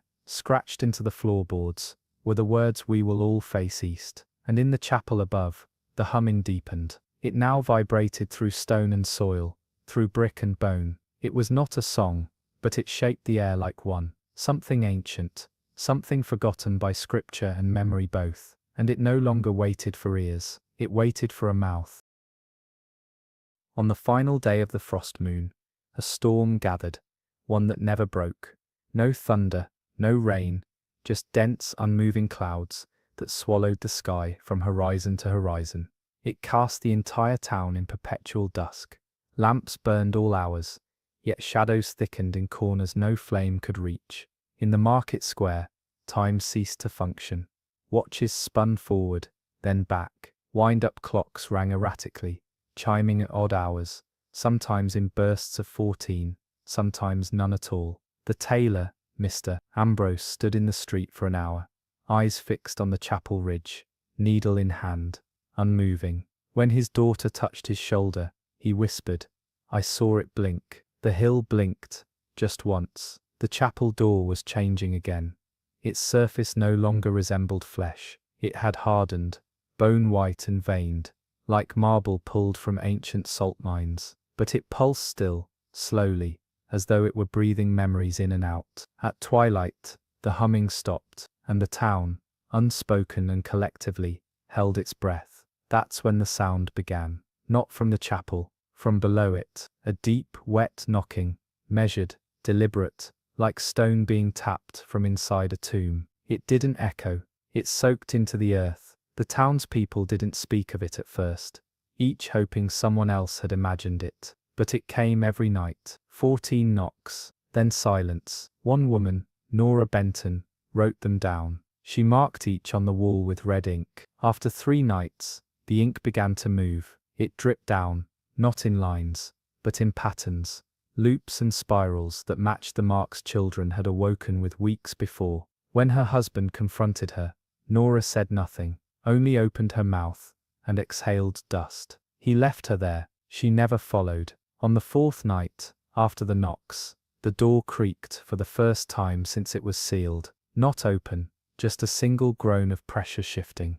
The kind of sound a wall makes before it remembers it used to be a gate. No one approached it. No one dared.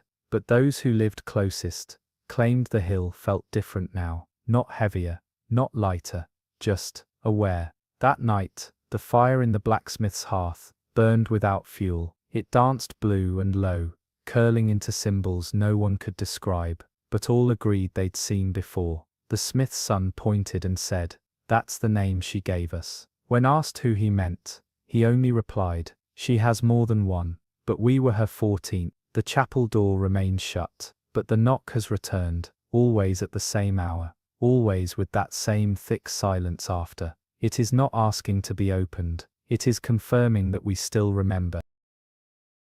By early November, the chapel hill no longer accepted footprints. Anyone who stepped onto the slope would find the earth firm at first, normal, forgiving. But by the 2nd step, their boots no longer left impressions, and the air turned strange, too still, too dry, as if sound didn't carry there. One man, Jonas Kettering, the baker's cousin, tried to reach the chapel with a bucket of consecrated salt and a pocket Bible. He vanished halfway up the hill, not gradually, not violently. One blink, and he was gone. The bucket dropped and rolled to the bottom, grain pouring out like bone-colored ash. The pages of the Bible were later found scattered on the grass. Every verse had been altered, same structure, same punctuation, but every word replaced with the same phrase, "She is awake." The town no longer rang its morning bell. Children no longer played near windows. Meals were eaten in silence. Everyone who remained had begun to share a new dream. Not a nightmare, not exactly, but something that waited. It began with a hallway. The same hallway, always.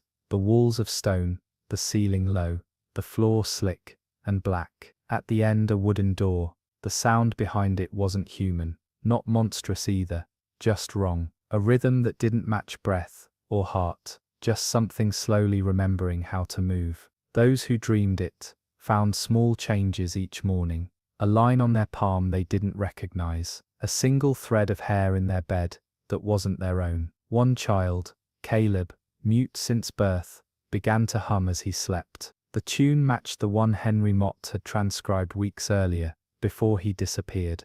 The boy's mother sewed a rosary into his pillowcase. The next morning, she found each bead untangled and laid in a perfect circle on the windowsill. The 14th bead was missing. In the church, something began to grow. Not plant, not mold, not wood. It started in the space behind the altar, a thin, pale webbing that pulsed faintly in candlelight. At first the priest ignored it, thinking it was water damage or rot. But when he reached to touch it, it recoiled, not away from his hand, but into the stone. The next morning, it had returned, bigger, and this time it bore faint shapes beneath its surface, human, possibly, faces that had no mouths, just eyes open too wide.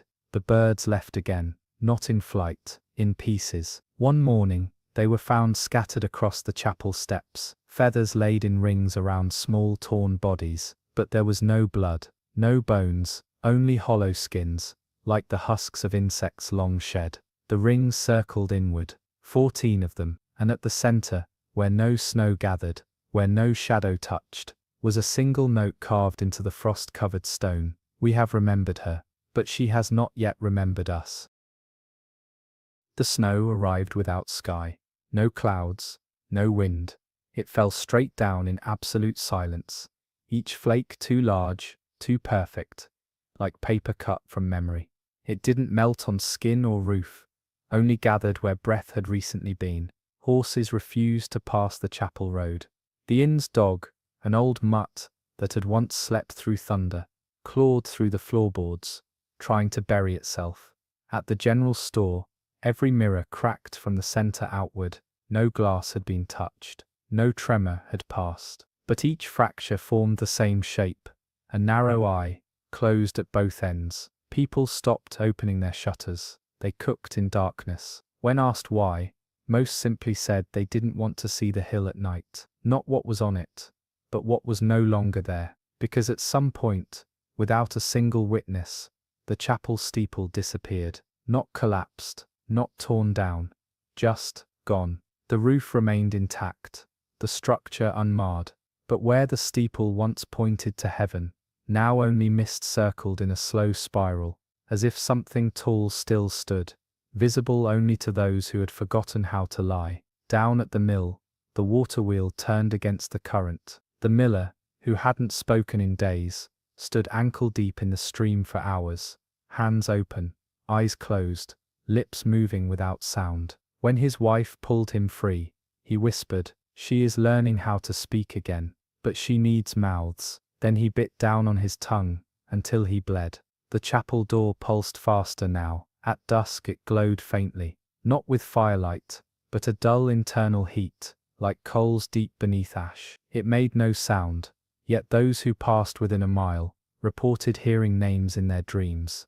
Names not their own, but ones they recognized without reason. One man wrote 36 of them down. He burned the list. 3 days later, the names reappeared on his barn walls, written in frost. Not all in town resisted. Some began walking the old paths, circling the chapel hill at twilight, feet bare in the snow, lips stitched with black thread.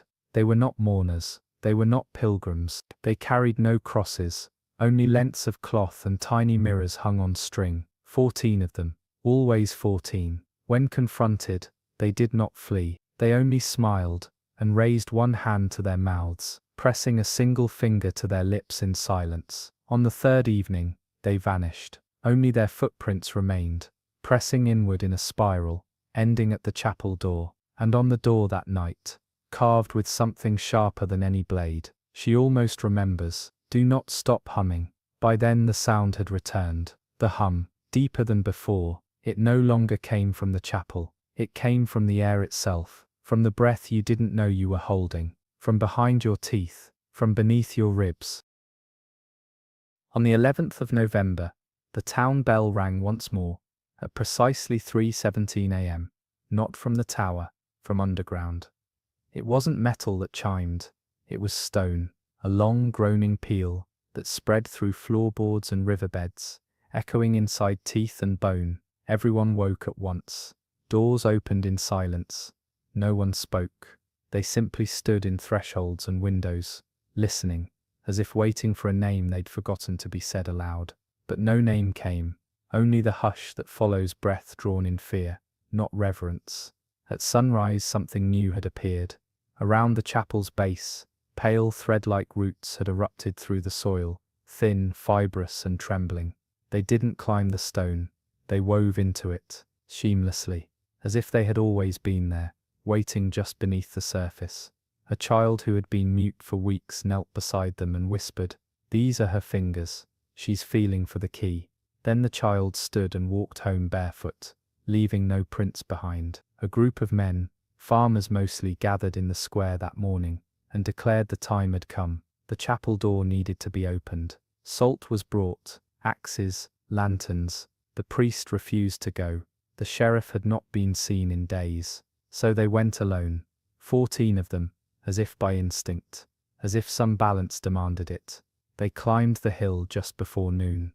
Only one returned. His name was Ellis Grant, a man known more for stillness than speech. He arrived at sundown, stumbling, shoes gone, eyes bloodshot, arms wrapped in strips of curtain torn from the chapel itself. His mouth had been stitched shut, clumsily, with fishing line. He fell to his knees in the square, and held up both palms.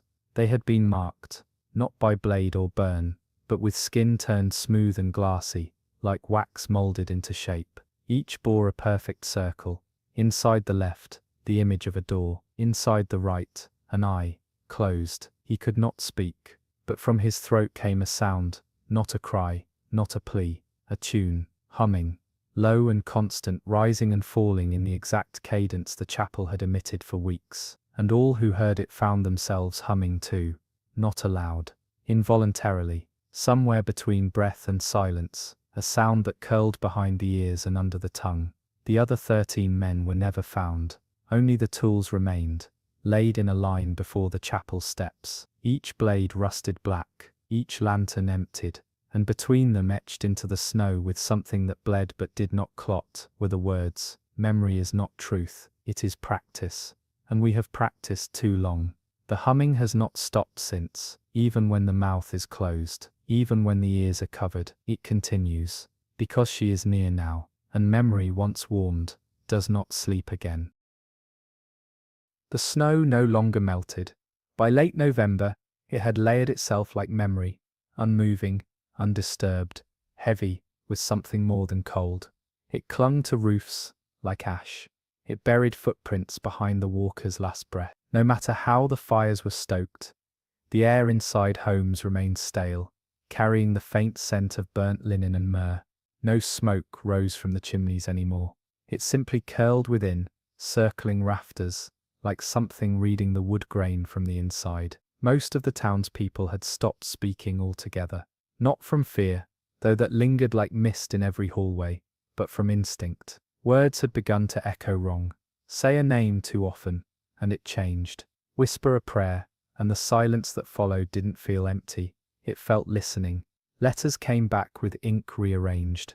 Bibles shed their covers. Mirrors no longer reflected the face you expected, only something older, or waiting. At the chapel hill, the earth had hardened, not frozen, not stone, something in between, like glass that had once been liquid, but now held the shape of every foot that had dared cross it. No one approached it anymore. Not since the roots began to twitch beneath the frost. They had grown thicker, coiled now like cords being braided by a hand no one had seen. And near the base of the chapel door, they had begun to pierce the wood, if it was still wood at all, not breaking it, joining it. The humming had grown louder, not with sound, but with presence. It no longer needed ears. It pressed against the skull in quiet moments, against the chest during sleep, thrumming in the molars like distant thunder. A newborn, one of the last left in the village, was found swaddled and humming the tune in perfect cadence. Her mother had not taught it. She wept when she heard it,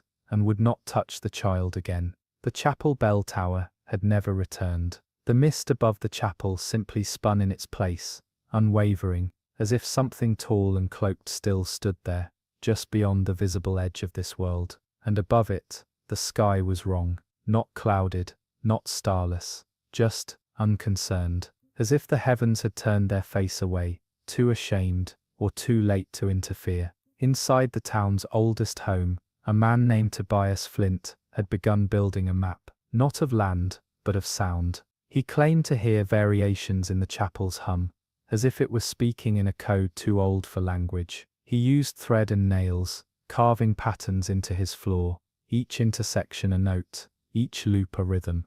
When asked what it showed, he responded, "It's not where she is, it's where she's going." And then on the first night of December, the door opened, not wide, not sudden, just a crack, less than an inch, enough to make the humming stop for 7 full seconds, enough to release one breath of air into the valley, warm, sweet, and carrying the smell of salt, wax and something buried in cedar long ago. The town did not celebrate. They did not gather. No one approached. They simply knew that door was not opened for them. It was open to them, and what was waiting behind it was not done remembering. The crack in the chapel door remained, a narrow slit through which no light passed and no shape revealed itself.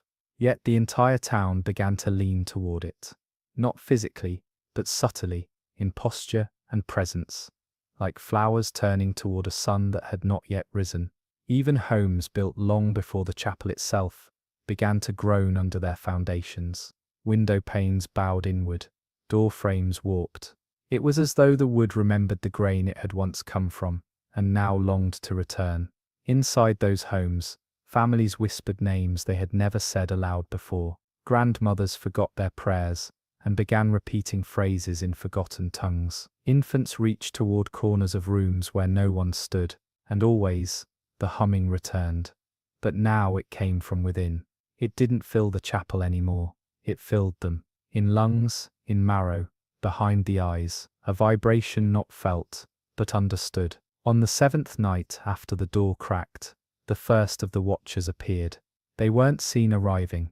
There was no procession, no sound of boots on frost. But come morning, they stood, 14 in total, around the perimeter of the chapel, each veiled, each motionless, dressed not in habit or robe, but in garments that looked sewn from scripture itself. Faded lettering traced their hems, old verses inked into linen in a hand no longer taught. They bore no faces, only folds, no symbols, only stance, one hand up, one hand down, each one bearing a single rosary, with 13 beads strung tightly, and the 14th held loose, as though waiting for an anchor. No one dared approach, but some said, if you stood close enough, you could hear them breathing, not like lungs, but like wind through hollow stone, as though each figure remembered what it was to have a mouth, but no longer wished to use it. That day, the grocer hung every mirror in his home backward. That evening, his daughter was found inside the chapel, alive, unharmed, kneeling at the altar with her eyes sewn shut, not crudely, delicately, each stitch even, threaded in gold. She held a page torn from her father's ledger, no writing on it, just a single ring of ash, drawn by fingertip. She did not cry, she did not speak, but she hummed. She still does, and the chapel door creaked again, just slightly, enough to see that what lay beyond it was no longer darkness, but interruption, like a hole in memory so deep the light couldn't decide if it should pass through or stay behind. The watchers remained. They moved only once each day, at dusk, turning to face the chapel. That was the signal. The air would shift, every window would fog from the inside, and every bell in town would ring, not aloud, but in the minds of every man, woman and child, still breathing. A single tone, cold and final. The blacksmith tried to stop it. He rang the old forge bell before sunset, 13 times. Then once more, he burst into flame without kindling, not fire, not heat, just light that tore his shape from inside, and left behind only his boots, smouldering in a perfect circle. No one questioned it, because the circle was already there. That night, a second door appeared, not in the chapel, in the town itself, on the north wall of the church cellar, where stone had stood solid for over a century. Now there was a door, same shape, same width, same bone-pale texture. It pulsed once when discovered, then remained still. The priest entered it before dawn, alone. He left a note. She does not judge, she remembers, and if you speak too soon, she remembers louder. He never returned, only the humming did, now deeper, now closer, now behind your teeth. By the second week of December, time had begun to stagger. Days lasted longer than they should, not in light or shadow, but in the unbearable stillness that stretched between clock chimes and drawn breaths. The hour before dusk seemed to stretch into 3. Meals burned despite never boiling, to fight and ever boiling, and in more than one household, parents swore they had put their children to bed, only to find them standing in doorways, hours later, mouths closed, humming softly. When asked what they were doing, the children answered, in perfect unison, "We're listening for the 14th." No one asked what that meant anymore. The watchers remained unmoved, but the town was changing around them. Houses that had stood for generations began to bend. Nails turned backward in wood. Lamps cast no shadows. A house on Hollow Bend turned completely in the night, its east-facing porch now looking west, though no one inside had felt it shift. The family living there had no memory of the home ever facing the other way. They insisted it had always been so. In the chapel, the door now stood open, a full hand's width, not wide enough to pass through, just wide enough to receive. The air spilling from within was warm, not earthly warmth, but something remembered from before the body was born. It carried no smell, no dust, only sound. A pulse so low it moved through stone and water alike. The well outside town, dry for years, now bubbled faintly at dusk, as if something far below had begun to breathe. That night, 14 townspeople disappeared. Not the sick, not the old, but the quiet ones. Those who had hummed longest, those who never asked questions. Their homes were left undisturbed, meals half-eaten, chairs still warm. But in each house, the same mark was found on the table, carved clean into the wood, a perfect circle of ash, surrounded by whisper-thin script, unreadable, unless you looked with your ears instead of your eyes. A child tried to trace it once. She never slept again. On the longest night of the year, the watchers moved for the final time. As the sky thickened with colourless snow, and the air stilled to a silence deeper than fear, they turned, each one facing inward, toward the chapel. Their hands rose, palms open, and for the first time, they knelt, not in worship, not in surrender, in memory. Because the door no longer needed watchers, it had begun to remember on its own. The final hum came just before midnight, a single note, rising and rising, until it passed beyond hearing, and into the place inside each person that still held silence. Those who remained awoke from frozen dreams with salt in their mouths, and their names rearranged. Not wrong, not forgotten, just rewritten into the shape she remembered first. The chapel door is gone now. Not open, not destroyed, gone. In its place, a hollow archway, still pulsing, still breathing, and beneath it, a stair descending, not stone, not wood, but something that looks like breath turned solid.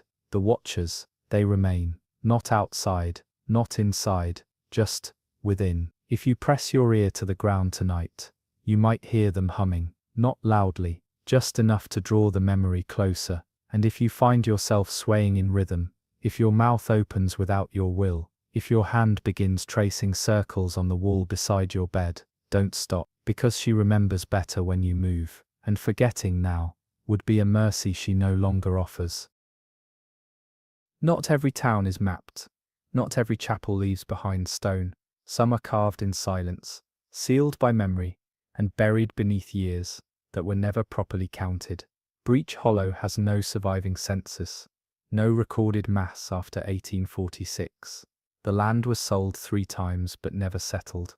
Surveyors refused to walk the ridge, and all that remains of the convent today is a slanted clearing where nothing grows.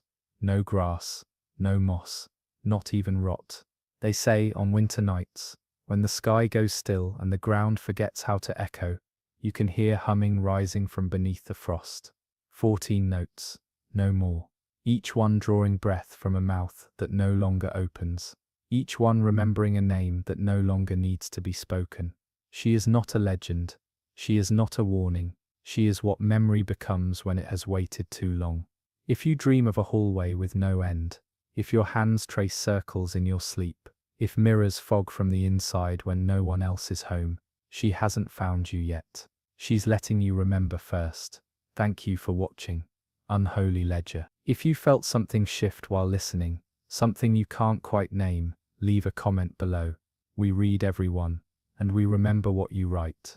Until next time, keep your mirrors covered, your names quiet, and your door locked from the inside. Good night.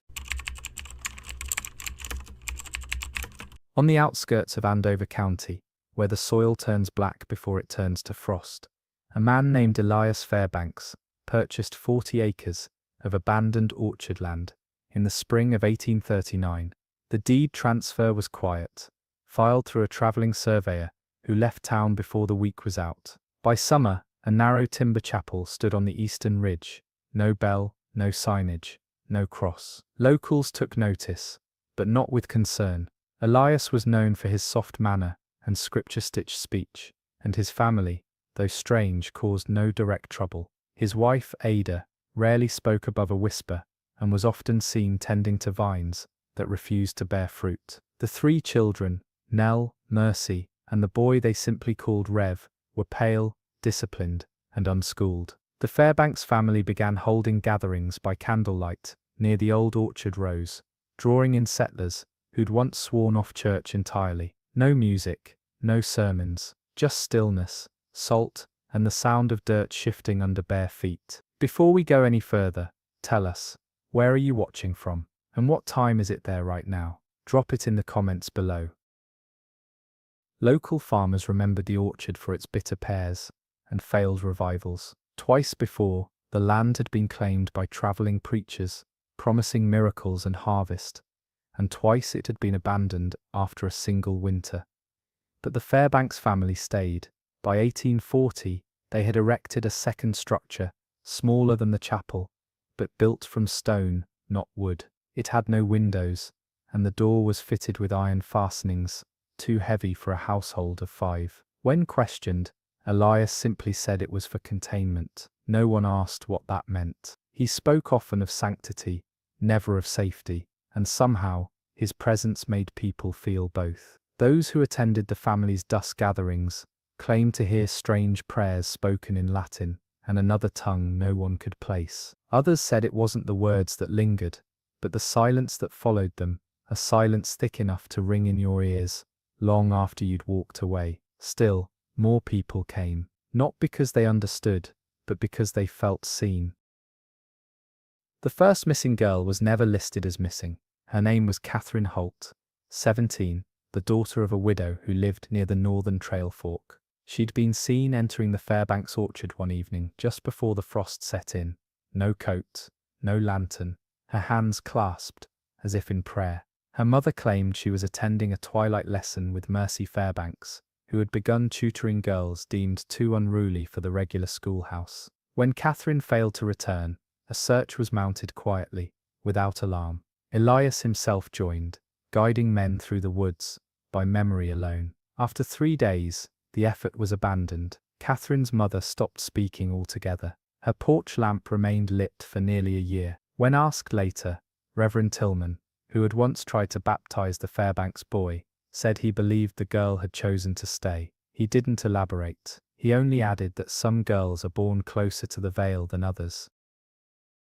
In February of 1841, a travelling physician named Dr. Alton Greaves arrived in Andover County on his way to Bangor, delayed by snow and a broken wheel. He spent 3 nights in town, and on the 2nd, he attended a gathering led by Elias Fairbanks. What he witnessed unsettled him enough to take detailed notes in the margins of his almanac. According to Greaves, the congregation sat in utter stillness, while Elias recited from a book with no visible markings. The words were not English, but the reactions were unmistakable.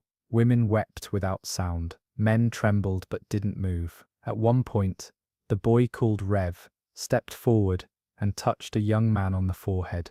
The man collapsed, convulsing. No one intervened. Greaves wrote that the silence afterward felt denser than sound. He left town at first thaw, refusing offers of breakfast or escort. His journal entry ended with 5 words underlined in charcoal: "They're not burying the dead."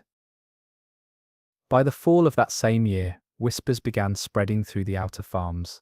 Soft, unfinished stories spoken over fence posts and whispered through cracked doorways. A boy from the Mayweather family had returned from the Fairbanks gatherings with deep scratches across his chest, arranged in a precise, almost decorative pattern. He claimed they were part of a ritual cleansing and refused to let his mother dress the wounds. When the town's circuit preacher attempted to confront Elias about the practice, He was invited to observe the next service. He never spoke of what he saw. Instead, he resigned from his post within the month and relocated to Vermont without farewell. That winter, 2 families moved west with little explanation. Their cabins left behind half-stocked and their fields unharvested. The land around the Fairbanks orchard grew quiet, yet no snow ever seemed to settle on its trees. Even in the coldest months, the limbs remained slick with sap. In March of 1842, Mercy Fairbanks began sending handwritten invitations to certain households, always to the mothers, never the fathers. The parchment bore no signature, only a seal pressed with the outline of a split fig. The message was sparse. We have seen her sorrow. We can return what was taken. Most women burned the letter on sight. A few, especially those who had lost daughters or infants, made the walk to the orchard. One was Clara Dunn, whose baby had died during childbirth the previous year. She returned from the orchard pale and shaking, clutching a muslin blanket she claimed was the same one she had buried. When neighbors asked what happened, she only said, "He let me hold her again, but not for long." That night, Clara built a fire taller than her roof and stood beside it until dawn.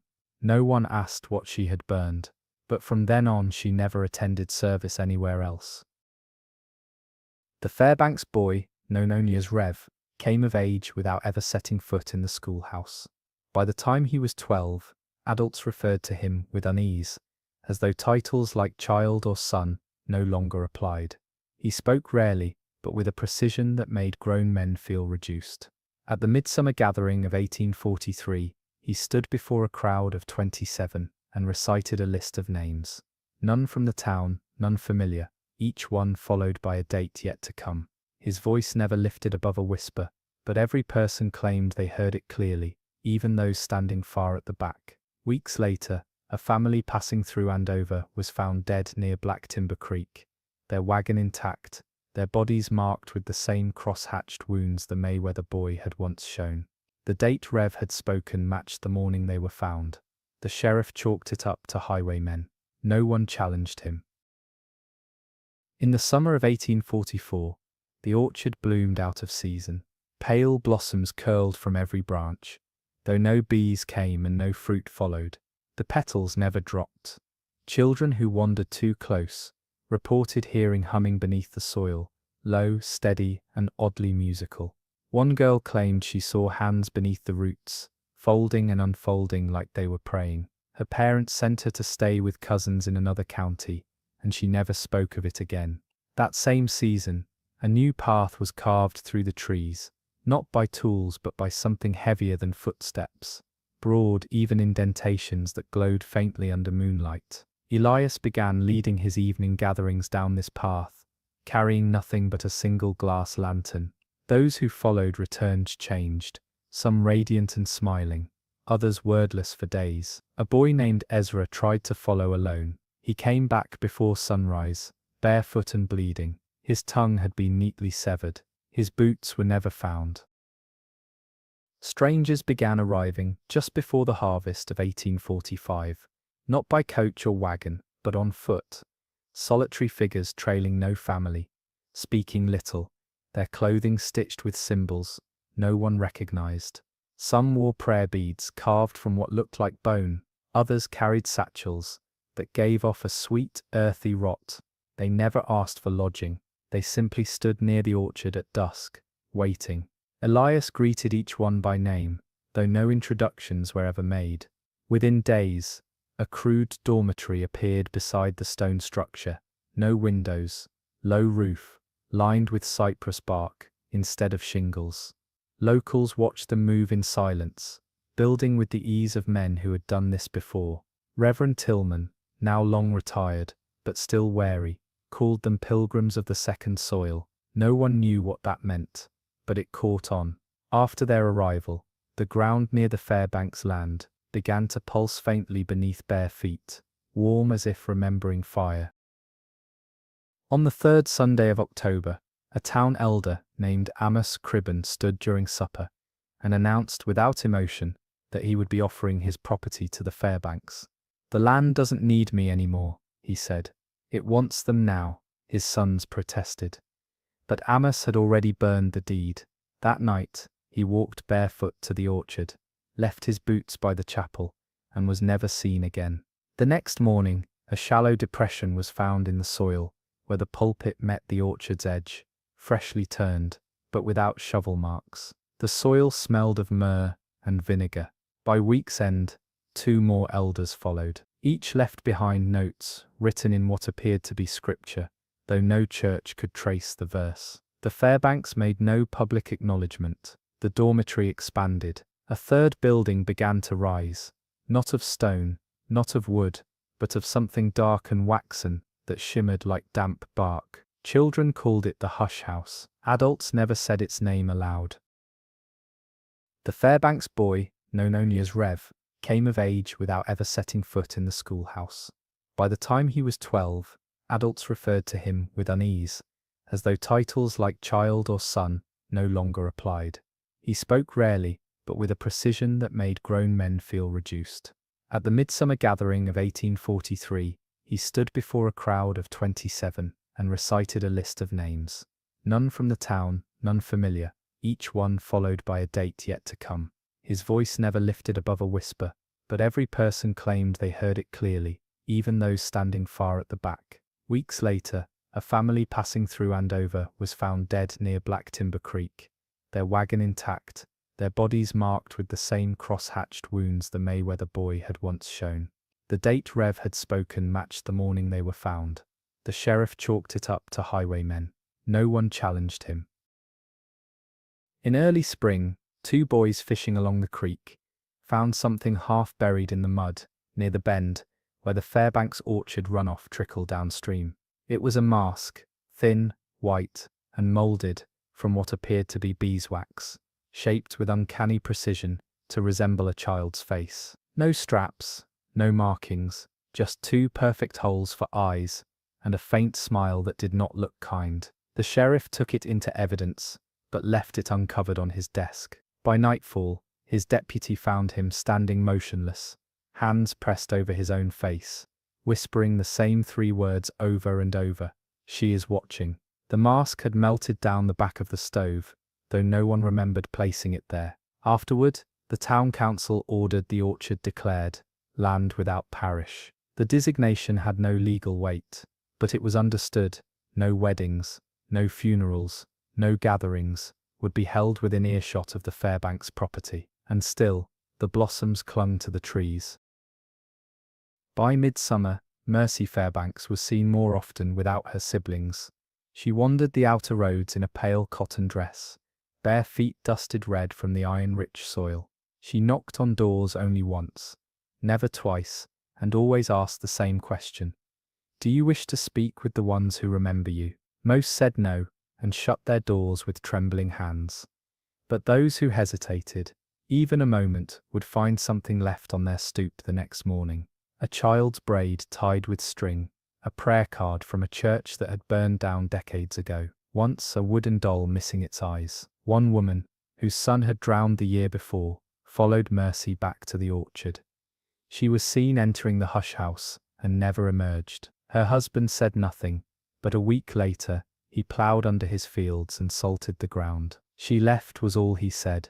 She chose to remember. No one asked what he meant. By midsummer, Mercy Fairbanks was seen more often without her siblings. She wandered the outer roads in a pale cotton dress, bare feet dusted red from the iron-rich soil. She knocked on doors only once, never twice, and always asked the same question.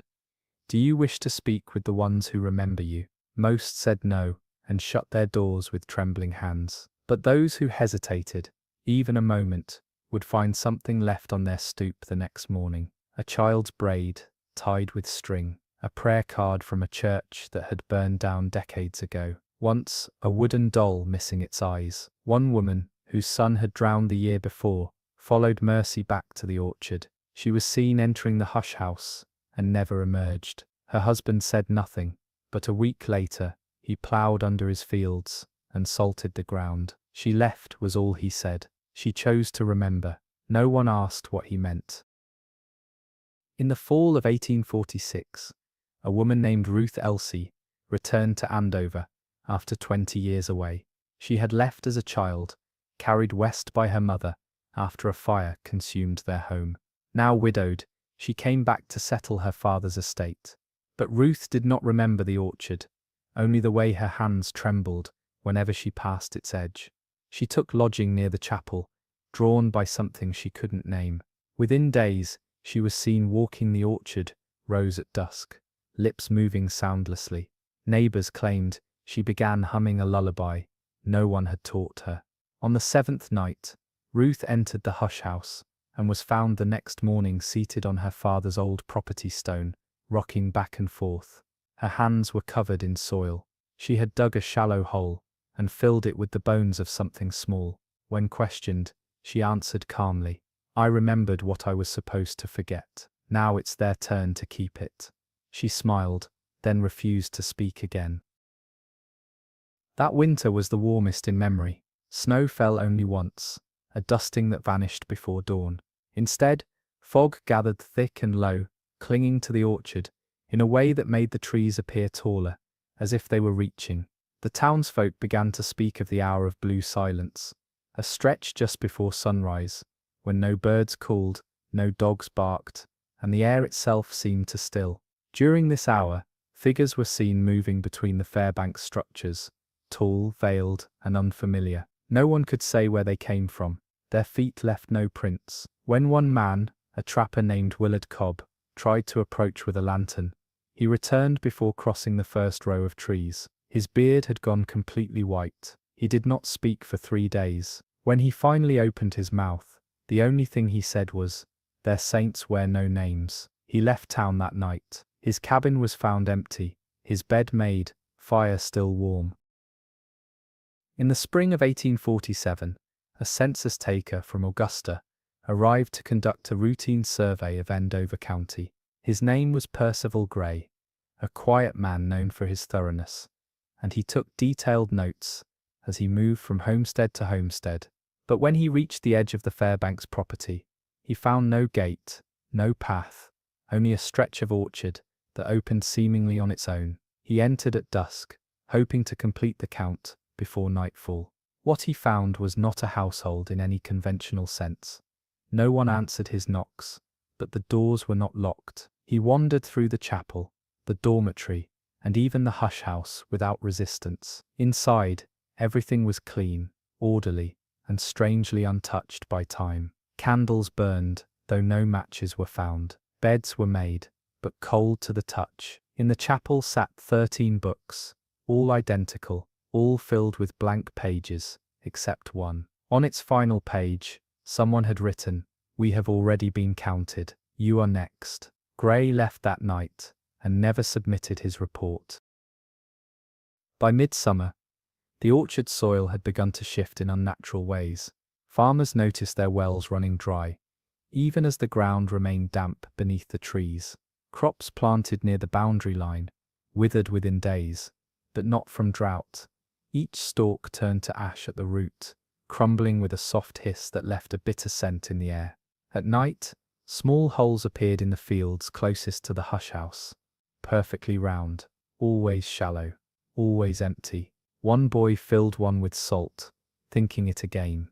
The next morning, the salt was gone, and in its place lay a bundle of hair tied with twine. That same day, his younger sister stopped speaking altogether. When asked what had happened, she wrote a single word on the wall of their barn: buried. Her family moved away within the week. The barn burned the following night, and when the ashes cooled, the only thing left intact was the word, charred into the stone foundation. Later that year, a letter arrived at the post office with no return address and no postage. It was addressed simply to the people of Andover, written in precise formal script. Inside was a single sheet of parchment, yellowed and warm to the touch, bearing a passage that resembled scripture, though no Bible could verify it. "And the orchard shall open its mouth, and those who were planted in sorrow shall rise in obedience. Their tongues will be folded, their names unspoken, and they shall be called the quiet saints." The townsfolk gathered to discuss its meaning, but no consensus was reached. That evening, 13 chairs were set in a perfect circle at the edge of the Fairbanks property. No one saw who arranged them, and no one dared approach. They remained for 3 days, untouched by wind or rain. On the 4th day, they vanished. In their place stood 13 mounds of soil, each marked with a single fig branch, bent and tied into the shape of a crown. As autumn deepened, Mercy Fairbanks began leading processions down to the lower grove.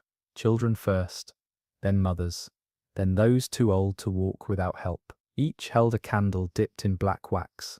Each wore a length of linen tied across their mouths. Observers who hid at the tree line said the processions made no sound, not a footstep, not a breath. The hush-house door opened before them without touch, and closed only after the last had entered. One woman, a washer named Edna Parlow, claimed she saw the inside of the hush-house through a slat in the wall. She spoke of walls covered in mirrors that reflected nothing, of a stone basin filled not with water but with loose teeth. She said there were songs being sung, soundless, but felt in the ribs like thunder. Edna disappeared the next day. Her washtub remained full, its water clear and still, despite the wind that blew in from the orchard all night long. In early November, with the frost returning to the hills, 3 siblings from the Northwoods arrived in town seeking shelter. The eldest, a girl of 15, said they had escaped a place where people spoke with needles and read skin instead of books. Her words made little sense, but she bore a scar beneath her jaw that looked neither surgical nor accidental, an inscription, crudely carved and half-healed, shaped like a fig pierced with thorns. The sheriff took them in for questioning, but before morning the children vanished from the jailhouse without a trace. The only clue left behind was a trail of pale blossoms scattered across the floor, orchard blossoms, weeks out of season. The townspeople searched, but no footprints marked the roads, no wagon tracks, no sign of direction. That night, the fog returned heavier than before, and from the chapel's belframe, silent for years, came one deep toll. Just one. No rope had been rigged, no hand had pulled. By winter's first freeze, the orchard trees had begun to weep. Not sap, but something darker, thicker than blood, thinner than pitch, oozing from the seams of bark and pooling at the base of each trunk. A farmhand named Josiah Kemp, lured by morbid curiosity, collected a vial of the substance and brought it to the apothecary. The liquid hissed when exposed to air, eating through the cork and glass within hours. Kemp fell ill the following night, feverish, delirious, speaking only in fragments, names without faces, hunger beneath roots, fig above, bone below. He died before dawn, his body, despite the cold, decayed within a day, leaving only a ring of dried soil in the shape of a crown. The orchard was declared cursed by those who still dared to say so aloud, and yet no one left. Not permanently. No matter how far some travelled, every soul who had once stepped foot within those trees would eventually return, dreaming of hymns they'd never learned, humming melodies that tasted of rust. The final town, census before the records went missing, listed a population of 116, but by the end of that year, less than half were seen in public. Doors remained shut, curtains drawn, even on bright mornings. Those who ventured out wore scarves in the heat, covering their throats with hands that trembled. A child was seen drawing in the dirt with a broken twig, fig shapes, then teeth, then rows of mouths. When asked what she was doing, she said, "Counting the ones who sleep standing up." Her parents claimed she was ill, but the sheriff marked the house for visitation. He never followed through. That same week, a school teacher named Miriam Knott left her classroom mid-lesson, walked calmly to the orchard, and stood motionless at the edge of the hush-house for hours. When she returned, her fingernails were black, her voice gone, and she handed each student a page torn from her lesson book. On it, written 13 times in her own hand, "You are remembered, you are remembered." On the final night of 1847, the town bell tower struck 13 times at midnight. No mechanism was found intact. Its ropes were rotted, the clapper long removed. Still the tolls echoed clearly across the valley, waking every soul within Andover's borders. At the same moment, a light was seen in the hush house, not firelight, but something blue and slow, pulsing like breath beneath the doorframe. Witnesses reported seeing shapes on the roof, unmoving, their arms stretched wide as if in invitation. One man, Henry Mott, claimed to see his deceased sister among them. He ran toward the orchard, calling her name, and vanished into the fog that had returned thick as wool. By morning his boots sat neatly on the chapel steps, each filled with earth and small white blossoms. That day, no birds were heard in Andover. The wind blew steadily east, and every door in town was found ajar. Inside each home, a fig branch had been placed on the threshold, fresh, green and slick, with something that smelled faintly of salt and iron. By January of 1848, Andover had become a place where time no longer moved forward in a straight line. The frost came late, and stayed too long. Candles burned quicker in the northern homes and refused to catch at all in the southern. Days bled into one another with a sameness that dulled the senses, as if the sun itself had turned away, and at the edge of it all, unchanged, unmoving, the Fairbanks orchard held its stillness like a breath that had never finished exhaling. Its trees remained full, though winter stripped every other branch in town. No birds nested there, no squirrels crossed its soil. The snow that did fall never accumulated beneath its canopy, but instead seemed to vanish before touching ground. A hunter named Ben Cooley walked the property line one morning, and noted that the wind died the moment he passed the first row. He stood there for nearly an hour, unmoving, before returning home and refusing to speak for 3 days. His wife found the soles of his boots blackened and curling, as if scorched. He had stood on snow the entire time. Word of the orchard's unnatural weather began to reach surrounding counties. A man from Dover, claiming to be a scholar of biblical signs, arrived with an iron cross and a leather satchel full of chalked sigils. He spent one night in town and walked alone to the orchard just before dawn. Witnesses said he crossed into the trees without hesitation. He was never seen again. The next morning, his satchel was found hanging from a branch above the orchard's central path, its contents emptied and replaced with 13 fig leaves arranged in the shape of a crown. No branch nearby bore any sign of damage. No birds had pecked it. The leather had not weathered. It looked placed, not by a hand, but by something slower and far older than touch. Sheriff Albin Cross, still holding the last vestiges of civil order, recorded the incident in his ledger and marked the date with a red ribbon. He began carrying salt in his pockets, and every morning before visiting the orchard boundary, he would scatter a line of it across his office threshold. That same week, the town's remaining children, those who still spoke freely, began waking from the same dream. Each described it differently, but always with the same core image: a girl with black eyes standing at the base of a tree that wept from its bark. She did not move. She only opened her mouth, and from it came a low, continuous hum that shook the roots of every home even in sleep. The children awoke with dirt under their nails and blood at the corner of their mouths. When asked where they had been, they answered in unison, "She was remembering us." By mid-February, the hush house, once thought to be the final structure, was no longer the last. Beyond it, past the bend in the old orchard trail, where the fig trees began to lean in strange, synchronized arcs, a new shape had risen from the soil. No one saw its construction, and yet there it stood, tall, narrow, and colorless, made of some material that could not be named, neither stone nor wood, nor iron nor flesh, and yet something of each seemed bound into its surface. Its entrance bore no hinges, no seam, only a slit, just wide enough for a man to pass sideways, and only if he stripped down to bare skin. The first to try was Enoch Weaver, a war veteran who had once been regarded as unshakable. He disrobed without hesitation, and walked into the opening, as if into his own grave. He did not return. Hours passed. The slit remained, unchanging. That evening, 13 birds landed on the chapel steeple, all facing west. Their feathers were ashen, and none of them blinked.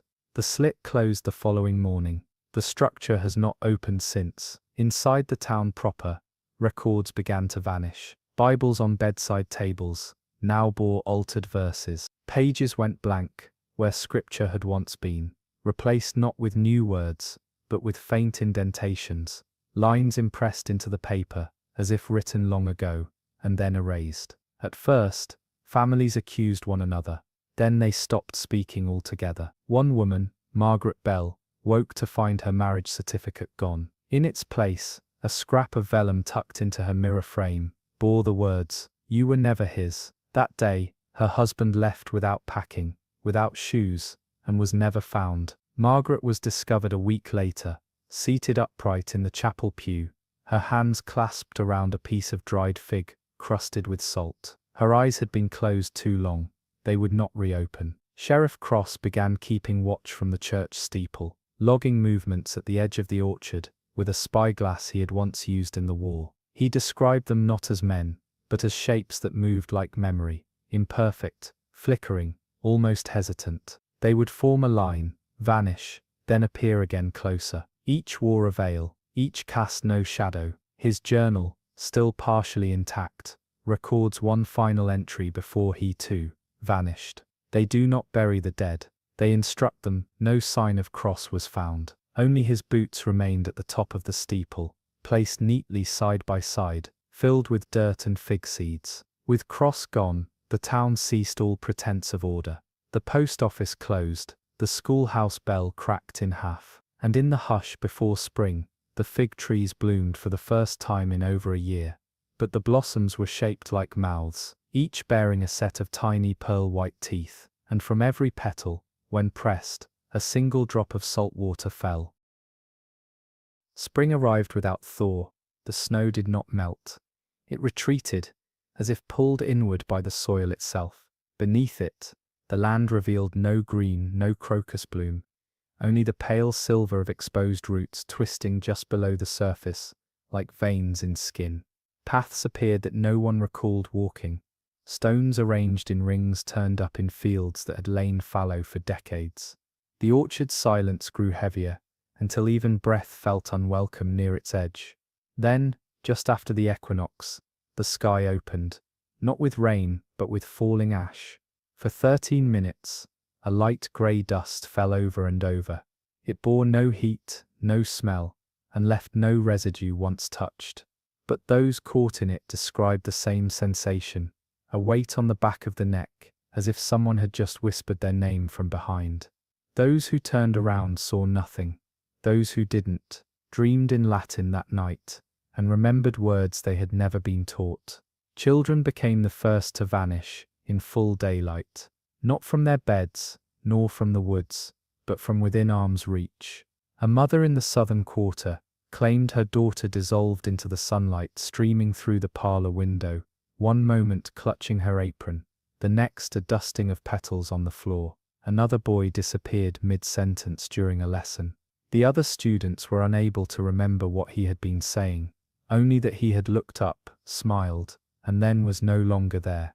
The school teacher, who had once written "You are remembered" 13 times on the board, left her bell on the desk, and walked barefoot into the orchard that same afternoon. Her shoes were later found hanging from the branches, laces woven into the bark. The branch did not bend. The new structure, the slit tower, reopened just once. A child's scream echoed from its top, then nothing. Those who were near said it was not a scream of pain, but of recognition, like someone hearing their own name for the first time in years. That same night, 13 fig trees in the northern orchard bore fruit for the first time in living memory.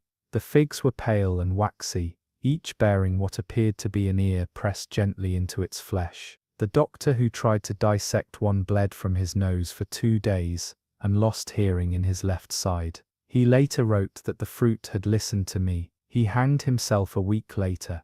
By month's end, 13 families were entirely gone. Their homes remained, untouched, meals still warm on stoves, water still boiling, but no voices, no footprints, no sign of struggle or escape. Inside each, the same mark was left upon the front door, pressed in ash or salt or something finer still, a crown of thorns, and beneath it, the word planted. There was no wind that night, and yet across every rooftop in Andover, the fig branches swayed. The morning after the final 13 households vanished, the town square stood in absolute stillness. No crows circled the grain stores, no carts creaked. The fountain in the center, dry for years, now overflowed with a thick, dark liquid that smelled faintly of burnt honey and something far older. No one approached it. By now those who remained in Andover had ceased asking questions. Speech itself had become sparse, a brittle thing. Voices cracked more easily. Throats ached without illness. Children whispered in fig code, an improvised game of shapes traced in dirt that adults could not translate, though they noticed each symbol carried weight. A new one emerged that week, a spiral with 7 points and an open eye in its center. It began appearing on windows, carved into fences, etched into the frost on barn doors before first light. The children called it the listening mouth. At the orchard, Mercy Fairbanks returned, though none had seen her for nearly a year. She was no longer a girl. Her hair had gone silver at the roots, and her dress trailed behind her like smoke. She did not speak. She did not blink. She walked barefoot across the thawing earth, and laid 13 items at the base of the slit tower. No one dared follow her, yet from the chapel roof, one man watched. He claimed the objects were small bundles, wrapped in red cloth, each pulsing faintly, as if breathing. Mercy placed them in a circle, knelt in the center, and bowed her head. The light that followed could not be described, only endured. Those who witnessed it wept without knowing why. When it faded, Mercy was gone. That same night, the town's last child, a mute boy named Caleb, whose tongue had never healed after a winter accident, left a note in his mother's hand. It read, "She said I can speak again, but I have to listen first. If I'm quiet enough, I'll remember who I was before." The note was left on a plate beside a halved fig. The boy was never seen again. His boots remained beside the orchard gate. The fig was untouched. The townspeople stopped recording the date. Time was no longer a comfort. The chapel's interior changed overnight. Its pews removed, its altar replaced by a low earthen mound, in the shape of a child curled in sleep. Upon it rested 13 candles that never burned down. Sheriff Cross's journal, recovered much later, claimed the mound was warm, and when he stood close enough, he could hear breathing, not from beneath it, but within the soil. Each inhale carried a scent of salt, myrrh and ash. Each exhale made the walls sweat. Those who had tried to leave reported the same failure. No matter the road taken, they would return to the orchard path before nightfall. Some aged, some forgot their own names. One man forgot what language was entirely, and could only hum. And when asked what he remembered, he pressed his hand to the dirt and whispered, "My roots are listening." Within a week of Mercy's disappearance, the orchard shifted, not visibly. There was no thunder, no quake, but something underneath it rearranged.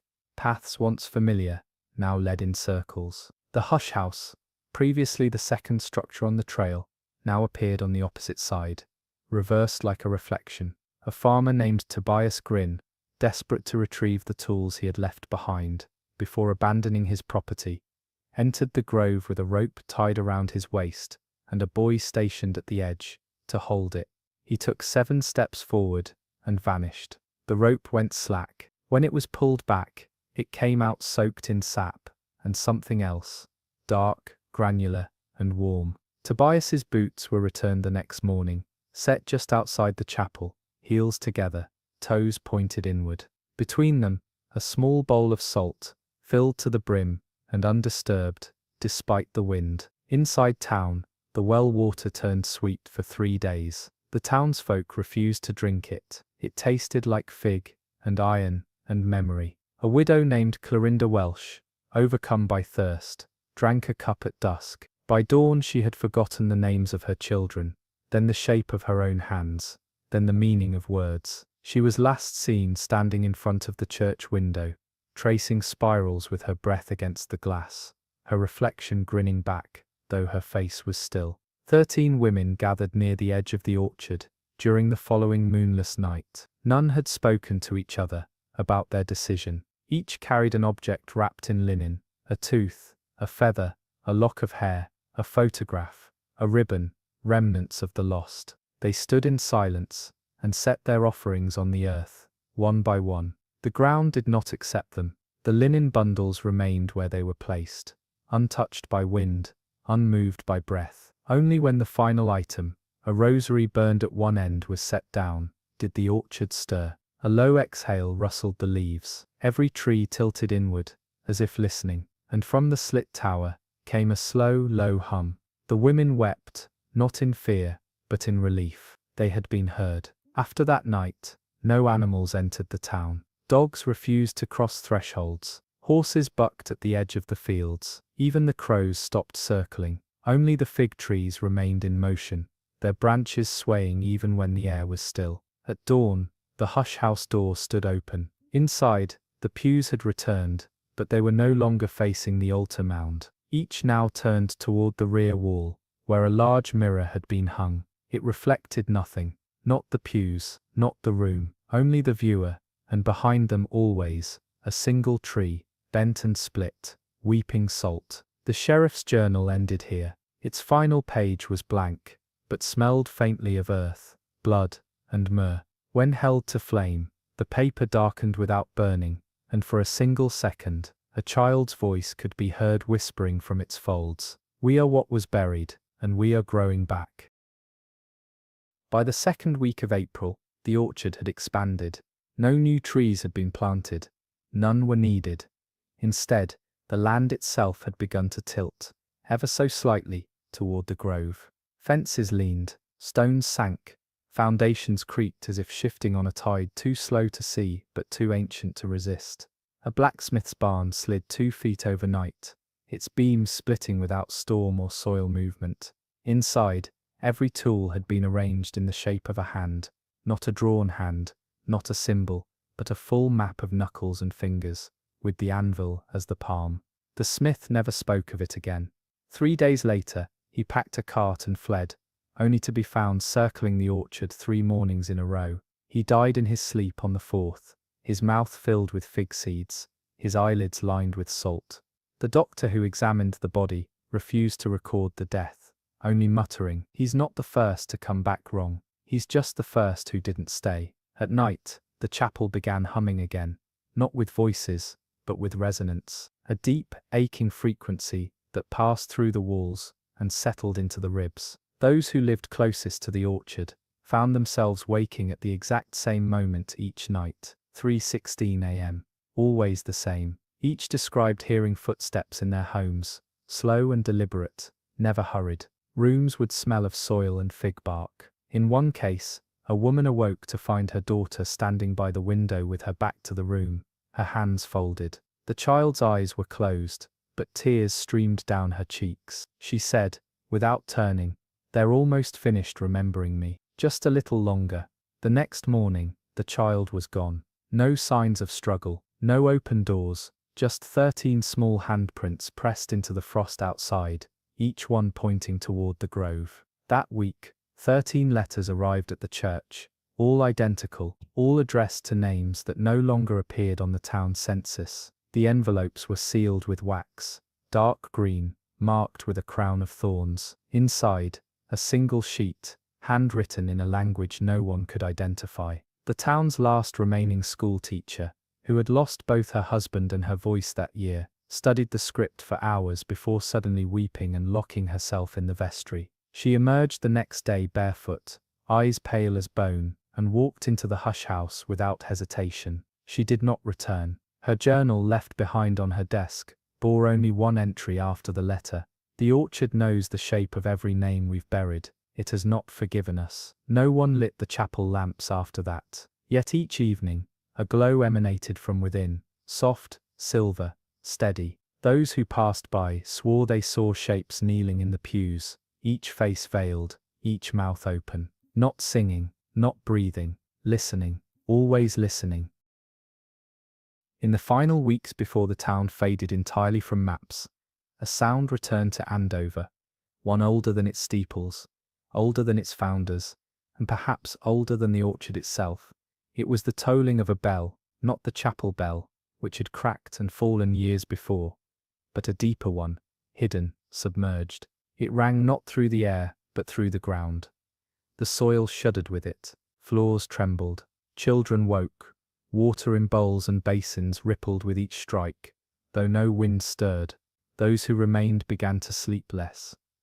Dreams no longer brought rest. Instead, they offered glimpses of stairwells carved into root systems, pulpits made of bone and vine, and doorways stitched closed with hair. Waking became the lesser evil. In the dreams a voice called from beneath the orchard, low, maternal, and infinite. It spoke no language, but every dreamer understood the same message. You are the fruit of silence. You will ripen in time. One morning, the door to the slit tower stood ajar once again. This time, the opening had changed shape, no longer narrow and vertical, but round like a mouth forced wide. 13 townspeople approached without speaking.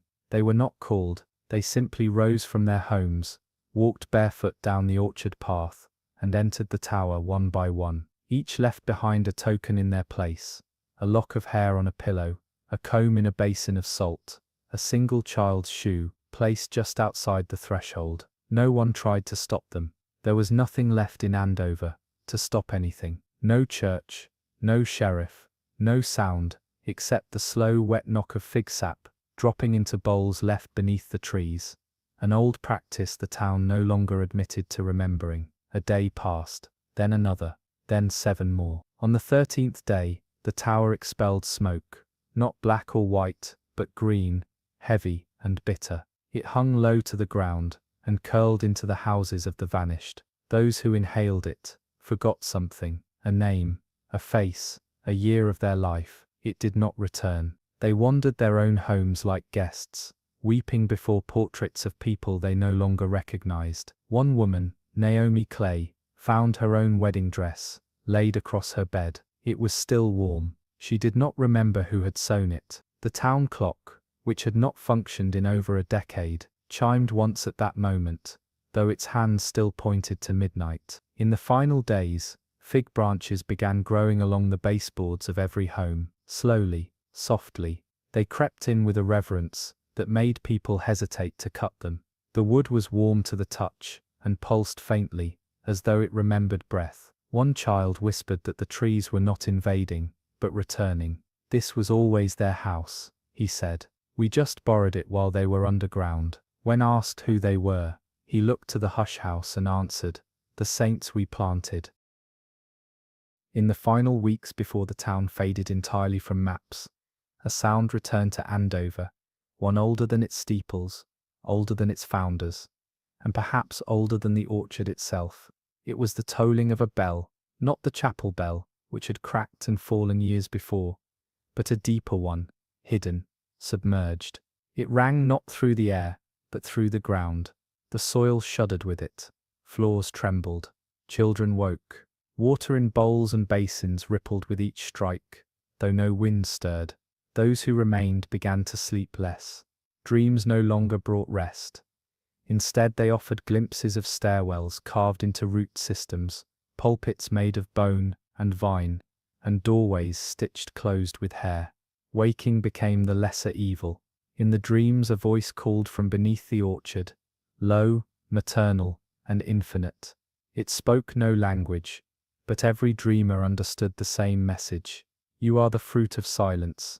You will ripen in time. One morning, the door to the slit tower stood ajar once again. This time the opening had changed shape, no longer narrow and vertical, but round like a mouth forced wide. 13 townspeople approached without speaking. They were not called. They simply rose from their homes, walked barefoot down the orchard path, and entered the tower one by one. Each left behind a token in their place, a lock of hair on a pillow, a comb in a basin of salt, a single child's shoe placed just outside the threshold. No one tried to stop them. There was nothing left in Andover to stop anything. No church, no sheriff, no sound except the slow wet knock of fig sap dropping into bowls left beneath the trees, an old practice the town no longer admitted to remembering. A day passed, then another, then 7 more.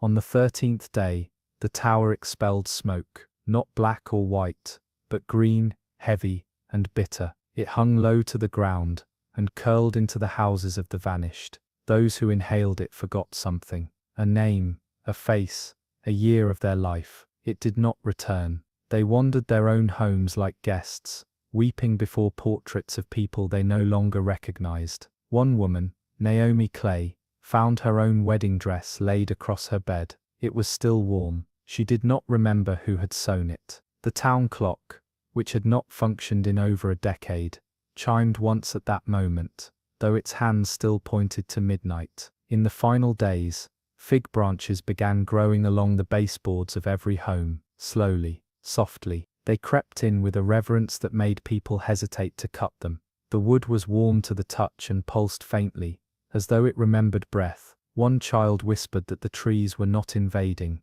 but returning. This was always their house, he said. We just borrowed it while they were underground. When asked who they were, he looked to the hush house and answered, the saints we planted. The final marker of what Andover had once been was a letter, unsigned, undated, sealed with sap instead of wax, found nailed to a fence post at the county line. The paper was coarse, fibrous, and smelled faintly of fig skin. Its message was written in a looping, childlike hand. The saints are finished listening. Now they will speak. The postman who discovered it returned home that evening, burned every letter in his satchel, and refused to carry mail again. He claimed the handwriting matched his mother's. She had died 30 years earlier. In the years that followed, stories of Andover grew fractured, swallowed in layers of folklore and municipal omission. Official records noted the town as dissolved due to economic collapse and soil blight, but those who lived nearby spoke differently. They whispered of the orchard that still stood, though no one had gone in for decades. They spoke of lights in the fog, of figures standing still among the trees, of music, not sung, but remembered. The kind of tune that lives in your bones before your ears ever hear it. Hikers who ventured too close returned disoriented, with shoes full of salt, and no memory of the path they had taken. Some described dreams that followed them home, dreams of children seated in pews made of root and vine, their mouths open in unison, humming as one. One woman claimed she found fig leaves growing in her sink. Another awoke to find a single word scrawled in ash across her mirror. Ripened. No new maps mark Andover now. Roads bend away from it. GPS signals drop. Postal routes reroute. But some claim it still breathes, beneath the roots, between the folds of the land. Those who listen closely near the orchard's edge swear they can hear it, the slow, deliberate turning of pages from a book that does not burn. And behind that sound, a voice not cruel, not kind, simply ancient, telling the same story again and again, not to teach, not to warn, but to remember, because remembering is the orchard's last prayer. If you've listened this far, then you already know, some stories do not end. They root, they echo, they wait, and Over wasn't forgotten. It was folded into the earth by something older than doctrine, older than scripture, something that does not require belief to become true. Saints who never asked to be saints. Sacrifices made not in fire or blood, but in silence. And an orchard that never grew fruit to feed the body, only the memory. Perhaps the scariest stories are the ones without clear villains. No knife in the dark, no beast in the woods. Only a community willing to trade questions for stillness, to trade grief for obedience. A town that mistook control for peace, and found instead the roots of something watching, patient and unblinking beneath its feet. Wherever you are tonight, listening in the dark, curled beneath your blankets, or letting sleep take you slow, ask yourself this.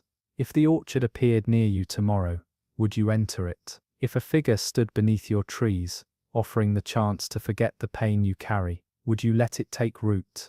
Before you go, drop a comment below. Tell us where you're listening from. What time is it there?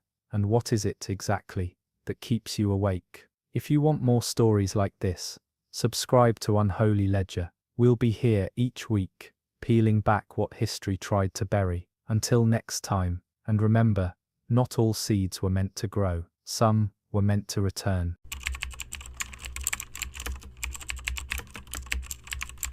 The children arrived in Dogwood Hollow by separate means. One was found in a cabbage crate left outside the township granary, a crust of dried milk still clinging to its cheek. Another was discovered sleeping in the hayloft behind Reverend Milled's barn, swaddled in burlap and silent as snowfall. 2 more were delivered, on foot, to the schoolhouse porch before dawn by a woman who refused to give her name and wore a sack veil pulled tight across her face. No one could recall seeing her again. Within a fortnight, there were 11 children, 11 strangers, all under the age of 7, all with eyes the color of dried corn silk, all bearing the same scar at the base of the skull, an incision, smooth and deliberate, healed long before they arrived. The town took them in. What else could it do? But as the children grew, so too did the questions. Why did none of them remember where they came from? Why did they speak so little, or sometimes not at all? And why, when each child's birthday came, did the date always fall on the same day, March 14th? No matter the year, no matter the origin. 11 children, 1 date, no parents. Just a silence that deepened as they grew older. Before we go any further, tell us, where are you watching from, and what time is it there right now? Drop it in the comments below. By the time the children reached their 12th year, the town had grown used to their rhythms. They were obedient, if distant. They attended church, though never sang. They worked the fields without complaint, though not one could be made to whistle. It was said they bled slower than other children, when scraped, that their wounds closed cleanly and left no scar. On their shared birthday, they each received a wrapped parcel from Reverend Millard, always a different shape, but always sealed in wax. No one knew what the parcels contained, and none of the children ever revealed it. But one year, a curious teacher named Miss Althea Bruton followed one of the boys, Elias, after the celebration. She watched from behind the tool shed as he took the parcel into the woods behind the chapel and buried it in a box beneath the roots of a sycamore. That night, she returned alone with a spade and a lantern. What she found inside the box was not a toy, nor a book, nor any kind of gift. It was a photograph. 11 children, standing barefoot on a dock that no longer existed. Behind them, a structure of stone and seaweed rising out of the water. On the back of the photograph, in neat copperplate, were written 2 words, "Return prepared." Miss Bruton left town the next morning. Her rented room was found empty, the sheets still warm. She was never seen again. The photograph was handed over to the constable, but no record of it exists now. Only the hole in the ground, and the roots, still damp. The town tried not to speak of Miss Bruton after that. Her name was scratched from the school roster, and her remaining belongings auctioned off by the church. But the children did not forget her. In the months that followed, they grew quieter still, meals left uneaten, eyes fixed too long on nothing. Elias, the boy who had buried the parcel, began to hum softly during Sunday sermons, always the same melody. No one recognized the tune until old Mr. Harrow, the millwright, jolted upright during communion one week, and declared it to be the song of the drowned. He said his father had heard it during the war, sung by deserters who vanished into the swamps before dawn.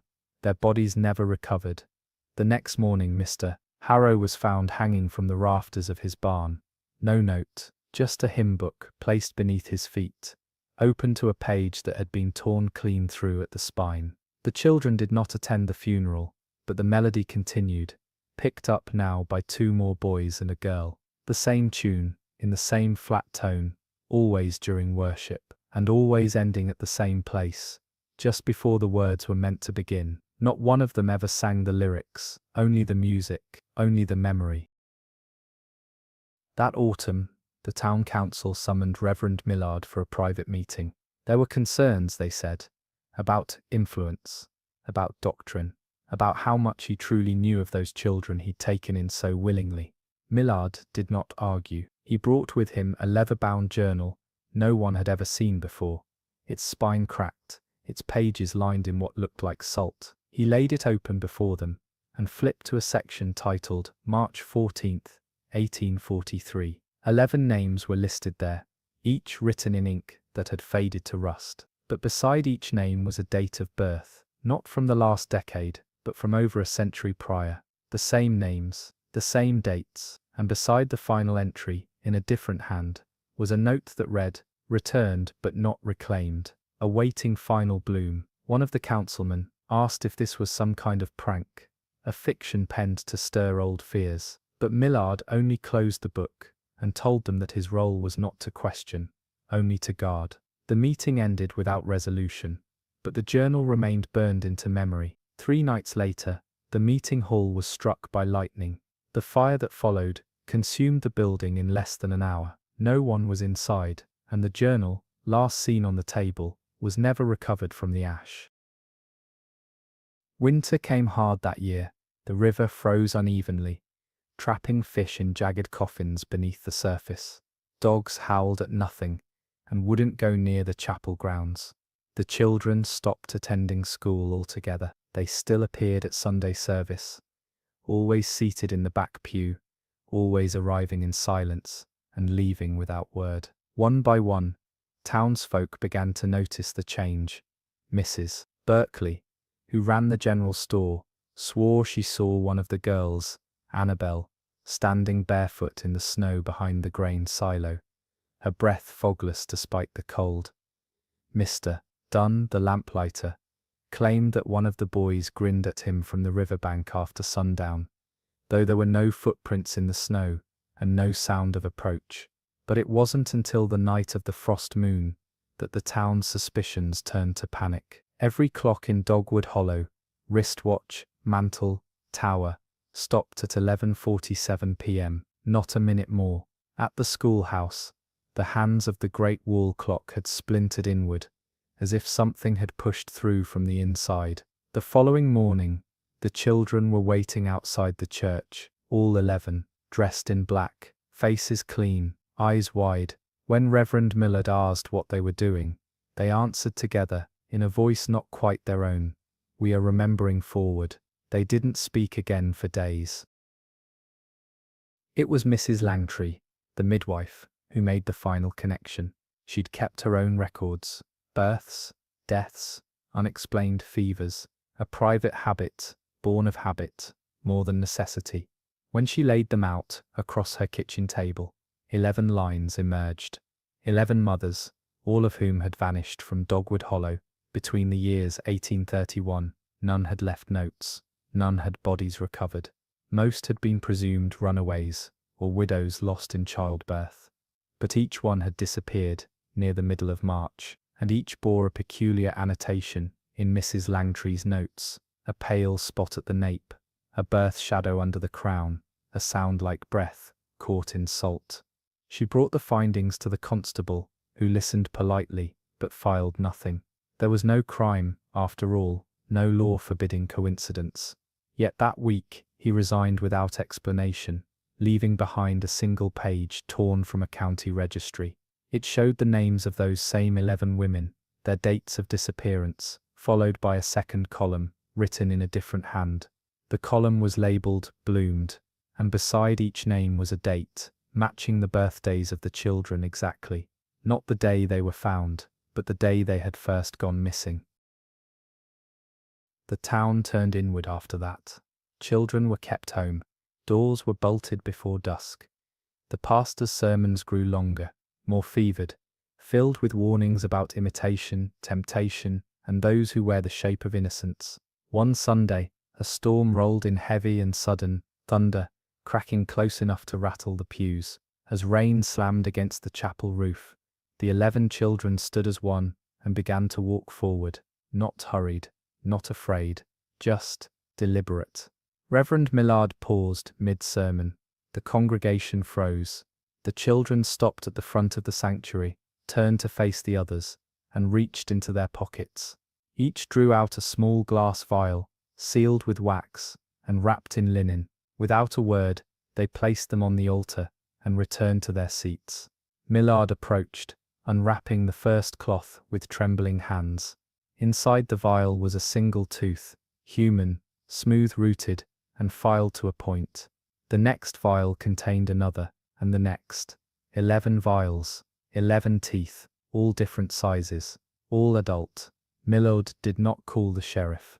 He did not condemn the act. He only turned back to the children and asked a single question: "Is it done?" Their reply was quiet but sure: "Not yet." That night, the pastor barred the church doors from within. No one saw him leave again. By morning the altar was empty, and so were the pews. 2 days later, a search party was formed. They found the church door unlatched, the inside swept clean, every trace of the children and the reverend scrubbed away. No wax, no linen, no teeth, just a faint mark carved into the altar wood, an outline of a keyhole, perfectly centered, though the church had no such lock. The graveyard behind the chapel was undisturbed, except for one plot, an unmarked rectangle of churned soil, shallow and wet. Inside lay a book, Reverend Millard's journal, or one like it. The first page bore his name, but the ink was recent, fresh. Its entries detailed the children's birthdays, their behaviors, the dreams he'd begun having in the weeks before their arrival, dreams of tunnels beneath water, of bells ringing where no bell had been cast, of a door that required no key, only remembrance. The final page was blank, except for a single line: "When 11 become 1, the door will open. When the door opens, do not follow." The journal was placed in the town archive, locked away, but it was never seen again. The archivist, Mr. Penwell, left town that spring. His cottage was found empty, save for a dozen footprints scorched into the floorboards, bare, and far too small for a man his size. 11 children, 1 birthday, no parents, and now, no trace. The town does not speak of them anymore, but the clock tower, broken since the frost moon, rang once last week, at 11:47 p.m. exactly.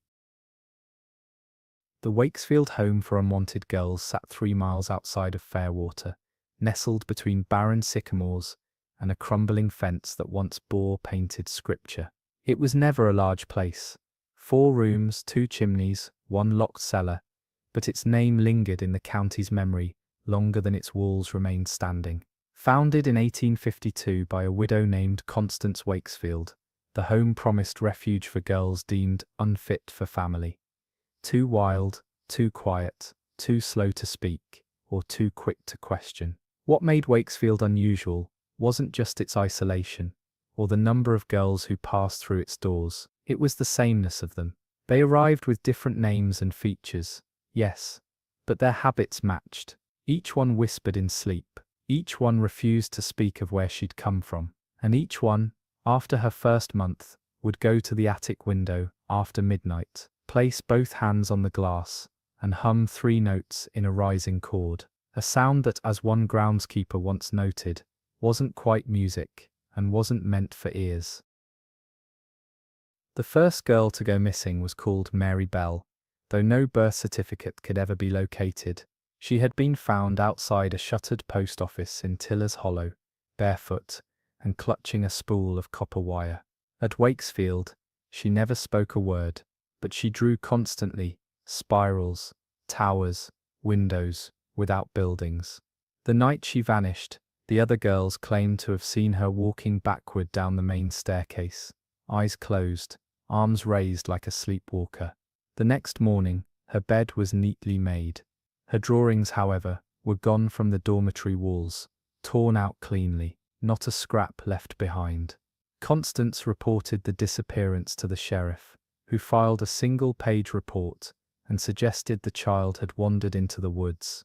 But the strangest detail was left out of the file. The locked attic had been found open, the window was unlatched, and outside, in the frost-glazed garden, a single copper wire had been coiled around the stem of a black tulip, one that hadn't bloomed in years. After Marybelle, the disappearances quickened. First one every few months, then every few weeks. Each girl vanished without struggle, without noise, without witness. Constance Wakesfield, who had grown frail and nearly blind, insisted they were being reclaimed, not kidnapped, not runaways, but returned to something older than family. They were only ever borrowed, she told the deacon from Fairwater, who had come to close the home.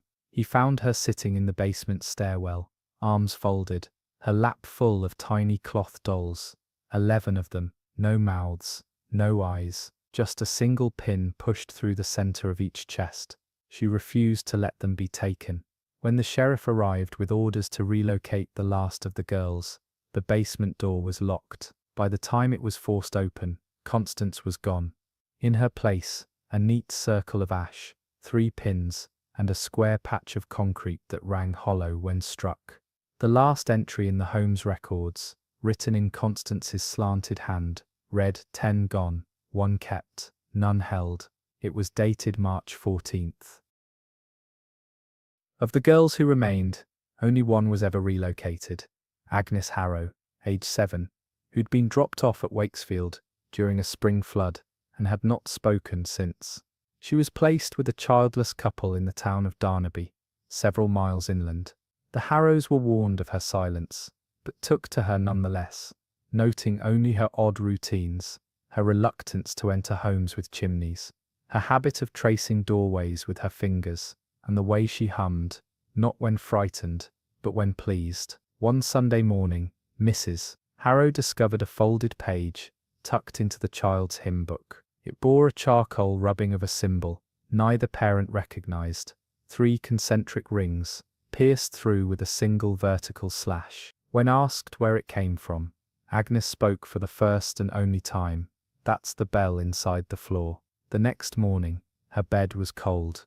The door was still locked, the window unlatched. A damp trail of footprints led from the bed to the center of the floor, and then stopped. Beneath the planks, inspectors found nothing. No cavity, no crawl space, just solid oak. But weeks later, a parish boy sweeping the church vestibule reported hearing music coming from beneath the altar, a high, thin sound, like glass being rubbed with a wet finger. The pastor dismissed it, but he never let the children stand near the pulpit again. The Wakefield building was finally demolished in 1868, after 2 lightning strikes and a kitchen fire left it half-charred and leaning. The grounds were cleared, the records burned, and the property sold to a private estate. But the new owner, a former naval officer named Elliot Card, refused to live there. In a letter to his brother, he wrote of a bell without tongue that seemed to ring from beneath the roots of the old sycamore, and of finding bird skeletons in his stove every morning, lined up in pairs. He fled the house after just 1 week, leaving behind his tools and belongings. The house stood empty until the county condemned it. Years later, during a survey for a new water line, a crew digging near the foundation struck something hard beneath the soil. It wasn't stone, it was a door, iron-bound, rimmed with glass, sealed shut with melted wax and copper wire. It took 6 men to raise it. Beneath was a narrow chamber lined with dolls, 11 of them, same size, same cloth, pins through the chest, no mouths, no eyes. At the center of the floor, a ring of polished oak with a slash carved deep down the middle. A single object rested in the groove, a photograph of the Wakefield girls, all seated, all smiling, but their faces were identical, copied, not captured, and the 12th chair, empty. The photo was submitted for archival, but when it was developed, there were no girls, only chairs, and a window open to the dark. The final testimony about Wakefield came not from the town of Fairwater, but from the widow of Reverend Elias Grayson, pastor of the neighbouring parish, who once held Sunday services for the girls when Constance grew too ill to walk. In a letter discovered among her belongings decades later, she described a strange visitation during her husband's last year. He had been asleep in his study when he awoke to find a child sitting across from him, dry despite the rain that had soaked the house minutes earlier. She did not speak. She only offered him a folded sheet of paper, then turned and walked directly through the closed parlour door. The paper contained a sketch, a floor plan of the Wakefield attic. Grayson recognized it instantly, but one detail was wrong. There was a circle drawn beneath the floorboards, marked not with furniture, but with names, 11 of them, all girls, all those presumed lost. At the center of the circle was a 12th name, written in a trembling hand, Constance Wakefield. but the spelling was off, each letter doubled, inverted, as if copied by someone who had only heard the name, never seen it. Reverend Grayson fell ill the next day, and passed within the week. The paper was left on his desk, and though the church attempted to keep it quiet, the map was eventually archived. Every few years, someone tries to match the names. One was found in a census from 1780, another on a gravestone dated 1911. The rest remain untethered, but the sketch remains, and sometimes when held to the light, what was once blank in the center begins to blur, as if something is still waiting to be drawn in. In 1890, a team of state archivists conducted a brief survey of former orphan sites in the region, including the Wakesfield grounds. Among them was Clara Emmeline Rees, a quiet woman known for her precise penmanship and her refusal to embellish reports. Her entry on Wakesfield was only 4 sentences long. It noted the absence of surviving documents, the presence of subfloor burn marks in the northwest foundation corner, and the discovery of an object buried beneath a collapsed hearth. A brass bell, no clapper, etched with 12 notches around its rim. The final sentence, underlined in her own hand, read, "When held, it hums." Clara returned home that spring and never filed again.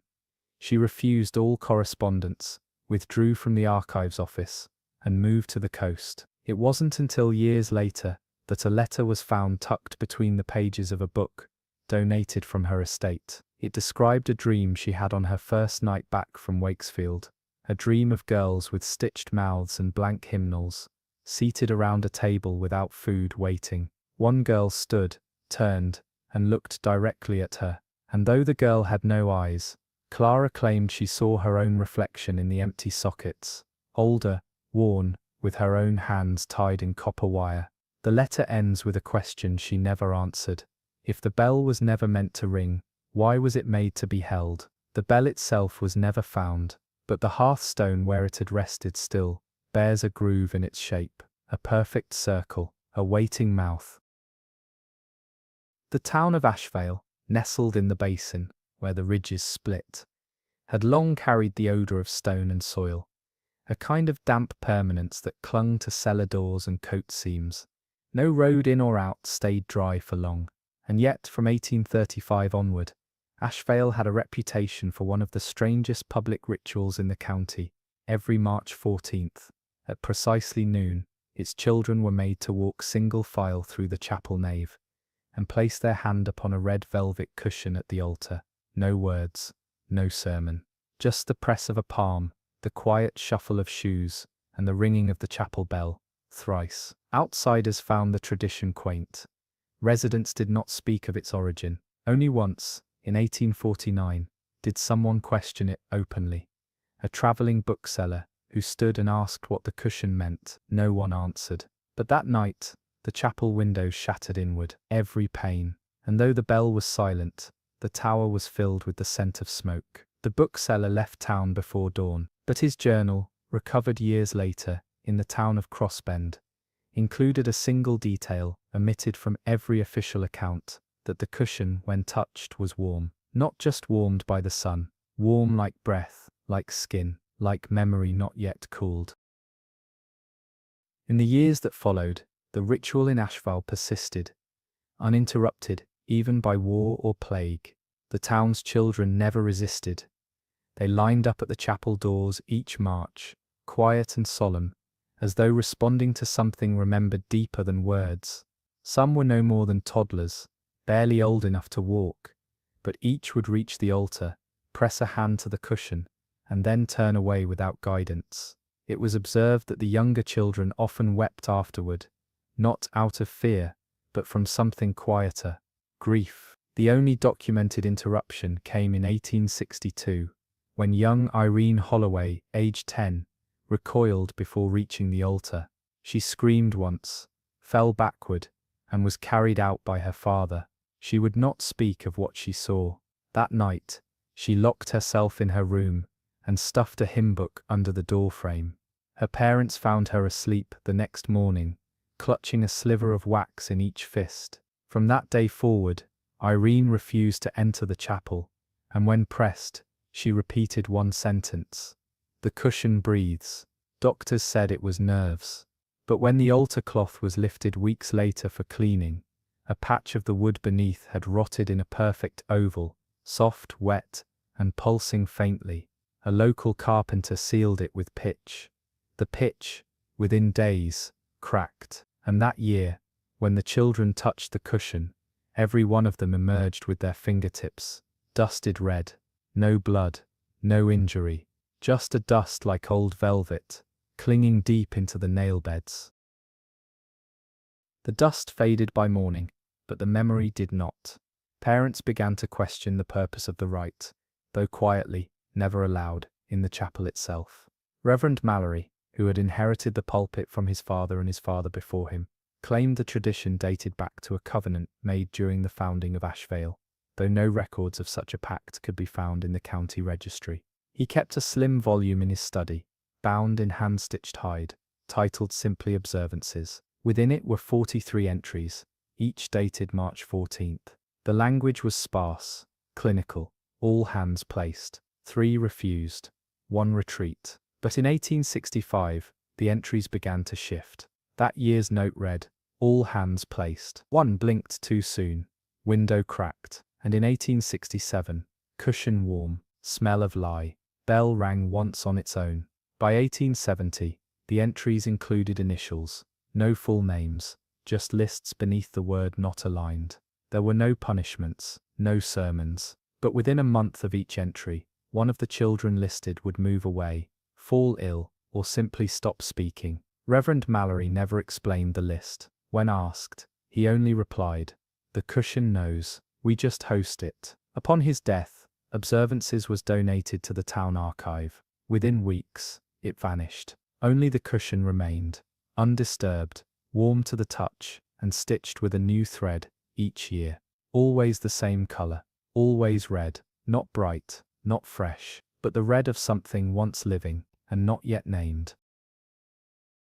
In the spring of 1873, a travelling restorationist named Samuel Ebb came to Ashvale, hired to repair the chapel rafters and reinforce the bell tower. He was not a local man, nor raised with the town's customs. When he was told not to work on the altar platform or move the cushion, he scoffed and did both. That evening, he returned to his boarding room with a nail embedded in his palm and a deep laceration running parallel to his collarbone. He said the floorboards had given out beneath him, but the chapel had no signs of damage. No loose wood, no blood left behind. Over the following days, Samuel began to change. He muttered in sleep, pacing the boarding hall barefoot at night, sometimes found at dawn standing beneath the bell, unmoving. On the 7th day, he came to the chapel uninvited, placed both hands on the cushion, and recited a passage no one recognized. Witnesses said his voice deepened, slowed, as if echoing through a chamber far larger than the room. Then he collapsed. The physician who examined him found no pulse for nearly 2 minutes. When Samuel revived, he would not speak, would not eat, would not leave the chapel vestibule. He remained seated in the 3rd pew for 3 days. On the 4th, he vanished. All he left behind was a single object, a strip of fabric torn from the cushion's underside. Stitched on its reverse side, nearly invisible, were the letters QE No. 11. No one in Ashvale bore those initials, but when Reverend Mallory was shown the fabric, he turned pale and said, "That's not a name." He would not elaborate. He died the following winter. His final sermon ended with the line, "When it exhales, remember your hand was welcome." The cushion was never removed again. After Reverend Mallory's death, the church trustees ordered it to be bolted in place, affixed directly to the altar with brass fittings and a layer of tempered glass. For a while, things grew quiet in Ashvale. Children still lined up each March 14th. They pressed their palms to the glass instead of the velvet, and though the gesture no longer had warmth or give, the ritual remained. Until 1878. That year, one child, Thomasine Kerr, age 9, refused to approach. Her mother pleaded. Her teacher tried to coax her forward, but she stayed frozen in the aisle, trembling. "It already has my hand," she whispered. She had no scar, no injury. But when examined by the town doctor later that day, they found something strange in the print of her right palm. A circular mark, faint and ridged, like something had been pressed there. Not burn, not bruise, just indented, like wax before it cools. Her father, a retired clockmaker, claimed the pattern resembled a seal he'd once seen used in maritime registries, 3 overlapping rings with a line through the center. When he tried to sketch it, his pencil snapped. He didn't try again. The mark faded after several days, but Thomasine would never again step foot in the chapel. She lived a quiet life, childless, reclusive. On her deathbed in 1923, she left a single possession to the town, a velvet-bound prayer book, with the words for the 11th, written in the margin of Psalm 91. Tucked inside was a clipping of fabric, identical in shade and weave to the cushion. No one knew how she'd obtained it, but the stitches along the hem matched the brass plate exactly, as if once, however briefly, it had belonged somewhere else, or someone. In 1882, an archivist named Miriam Lott was dispatched from the state's ecclesiastical office to review old parish customs across rural counties. She spent one afternoon in Asheville. Her notes from that visit are sparse, but one line has persisted in regional folklore. Asheville is not observing a tradition, it is maintaining a memory. She left no further explanation, though in the weeks that followed, she submitted 3 formal requests to have the chapel declared a site of historical anomaly. All were denied. What's less known is what she wrote in a letter to her sister, that same month, recovered decades later, from a box of estate items. The altar breathes, I'm certain of it. Not in the way of lungs, but of old things held in dark water. I don't know what it's waiting for, but the children know. They pretend not to, but it's in their posture, in their refusal to blink. She never returned to Asheville, but 3 years before her death, she mailed one final envelope to the state archives. Inside was a photograph, grainy, faded. It showed the altar as it appeared in 1882, cushion bolted, glass gleaming. But what unsettled archivists wasn't the image of the chapel, it was the reflection captured in the glass. 11 children stood in the pews behind it. The congregation that year only counted 10. The 11th stood slightly apart, eyes fixed not on the altar, but on the photographer. When scanned for preservation, the figure did not appear, but the area where it had stood came back warped, as if something had shifted within the photo paper itself. And beneath the scan file, a timestamp auto-populated, March 14th, 11:47 p.m., though the photo had been taken at noon. The Asheville Chapel stands today, unused but never decommissioned. Its doors are locked year-round, except for one day, March 14th, when a custodian from the town office arrives with a ring of keys and unlocks them precisely at noon. No one walks the aisle anymore. No children line up, but the doors are kept open for 1 hour, and without fail, the bell rings 3 times. Even though the rope was removed in 1909 and the mechanism seized with rust, residents no longer gather to hear it. Most stay home. Yet a few elders, those who remember the cushion, the warmth, the breath, leave a candle on their windowsill that night. It's not a celebration, it's a signal that something was remembered, that something was kept. In 1965, when the chapel underwent restoration, a crew attempted to remove the altar for structural repair. Beneath it, embedded in the stone, they found a cavity, not on any blueprint. It contained no bones, no tools, only a single brass plaque, tarnished and unreadable, until cleaned. The inscription was simple, 12 names, 11 crossed out, 1 left untouched, and beside that name, a date not yet come, March 14th, 1891. That date passed without event, or so it seemed, but 2 weeks later, a boy named Ellis Groth was born in the next county over, silent with eyes the color of dried corn silk, and a scar at the base of his skull, smooth and long-healed. He lived quietly, never speaking until the age of 9. When he finally did, he looked toward the window and said, without prompt, "It isn't waiting anymore." No one knew what he meant, but that year the bell in Asheville rang 4 times. Ellis Groth lived out his life in a cottage on the edge of Belvine Marsh, never marrying, never travelling beyond the county line. He worked as a groundskeeper for the regional poorhouse, trimming hedges and cleaning lantern glass, always humming a three-note melody no one else quite recognised. The townsfolk liked him well enough, though many said he had a peculiar way of arriving at places before he was called for, at the side of a deathbed, beside a broken stair, beneath a flickering lamp, just standing there, quiet, like he already knew. In 1971, a historian named Dr. Edward Kemple visited Ellis while compiling oral accounts of forgotten town customs. Ellis offered him tea, showed him a folded paper from the lining of his coat, and pointed to the marsh. "That's where the cushion went," he said. "It floated out the back door." Kemple asked what he meant. "It floated out the back door." Kemple asked what he meant. Ellis only smiled and added, "It came from water, after all." He passed away 3 days later, no known illness. The paper he gave Kemple has never been published, but rumour holds it was a drawing. 12 figures seated around a circular altar. 11 had empty palms pressed to the table. The 12th held something, a bell with no clapper. Around the edge were names, none matching anyone from Ashvale's ledgers, except one, Constance Wakesfield. Her name was smaller, as if added last. Under it a phrase, "Her breath is velvet, her memory is warmth." Kemple sealed the drawing away, but before his death he left a recording. If it wasn't the children they were remembering, then who? And if she was only borrowed, then where has she gone? The recording ends with silence, then faintly, 3 notes, rising, a breath between each, and a sound like velvet shifting under glass.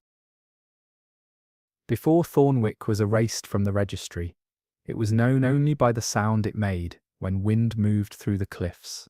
Long, hollow moans like bellows from a distant furnace. Its population never exceeded 40, all families tied to the saltworks chiselled into the shale. Yet for one brief season in the spring of 1864, Thornwick became the site of something else, entirely. A ceremony no one attended, a baptism with no priest, no river, and no living witness. The only surviving evidence came from a broadsheet printed locally on April 3rd, tucked decades later into the waterproof lining of a leather-bound travelling Bible. It was not folded.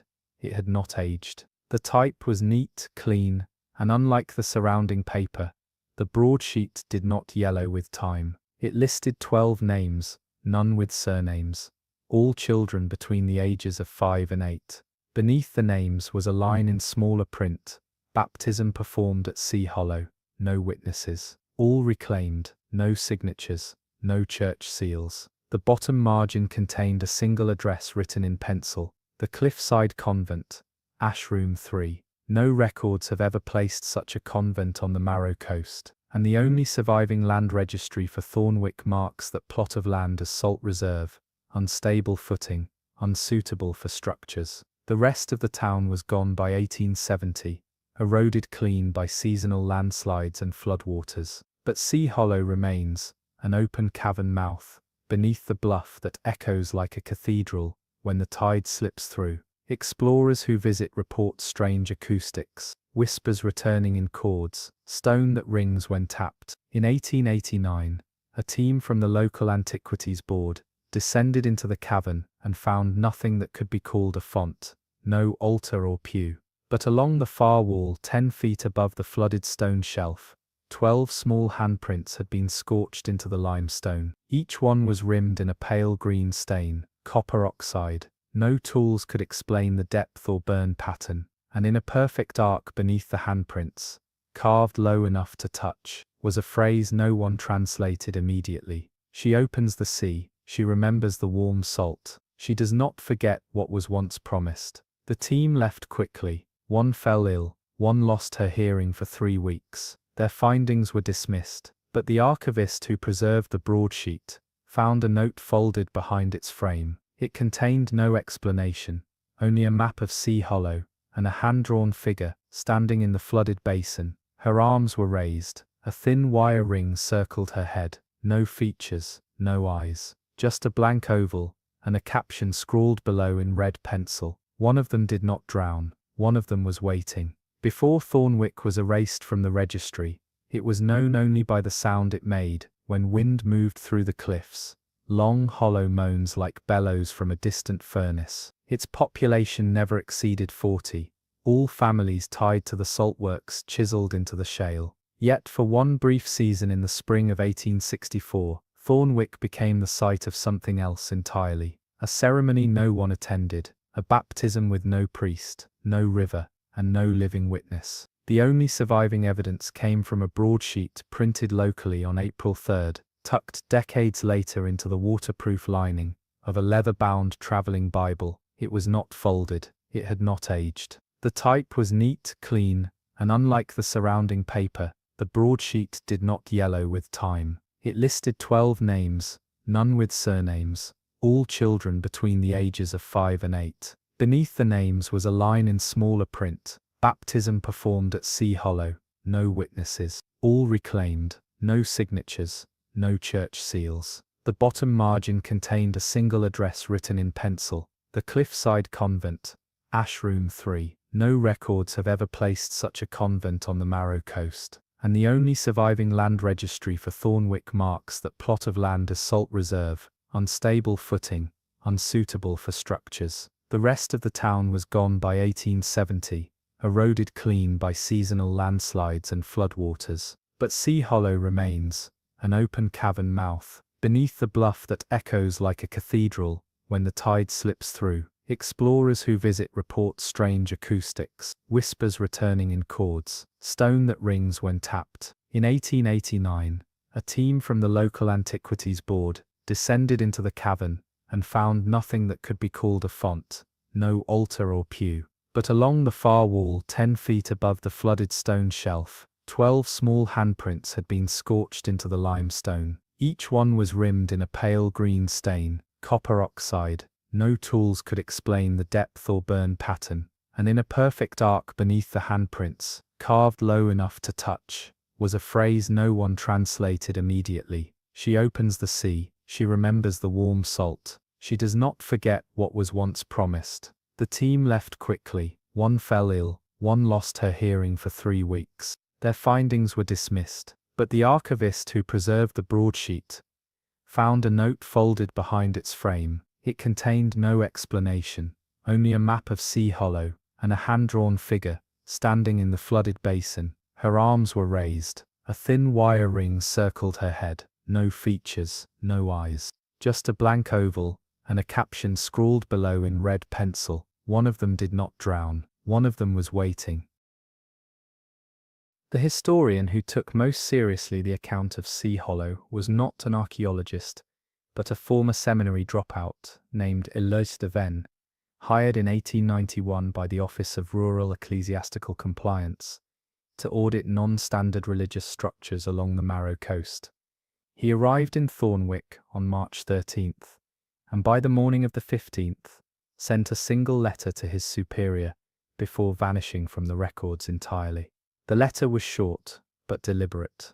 He stated that Sea Hollow should be sealed, not for heresy, not for safety, but for irreversible memory leakage. The term was never explained, and his phrasing was peculiar throughout, as if he had begun writing in his own voice and finished in someone else's. He described the walk down to the basin as a rehearsal, and noted that he had not entered alone, though no other names were included in his travel docket. At the end of the letter, he enclosed a charcoal rubbing taken from a stone he claimed had once sat at the basin's center.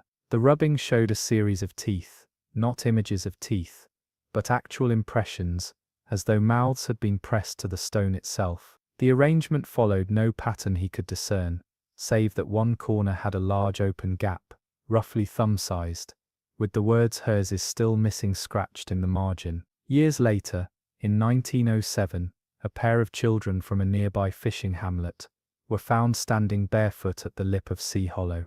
The boy was crying, and the girl was holding something cupped in both hands. When the local constable pried her fingers open, he found a single object, a human molar, with what appeared to be a copper wire threaded through the root. No one could say where the tooth had come from.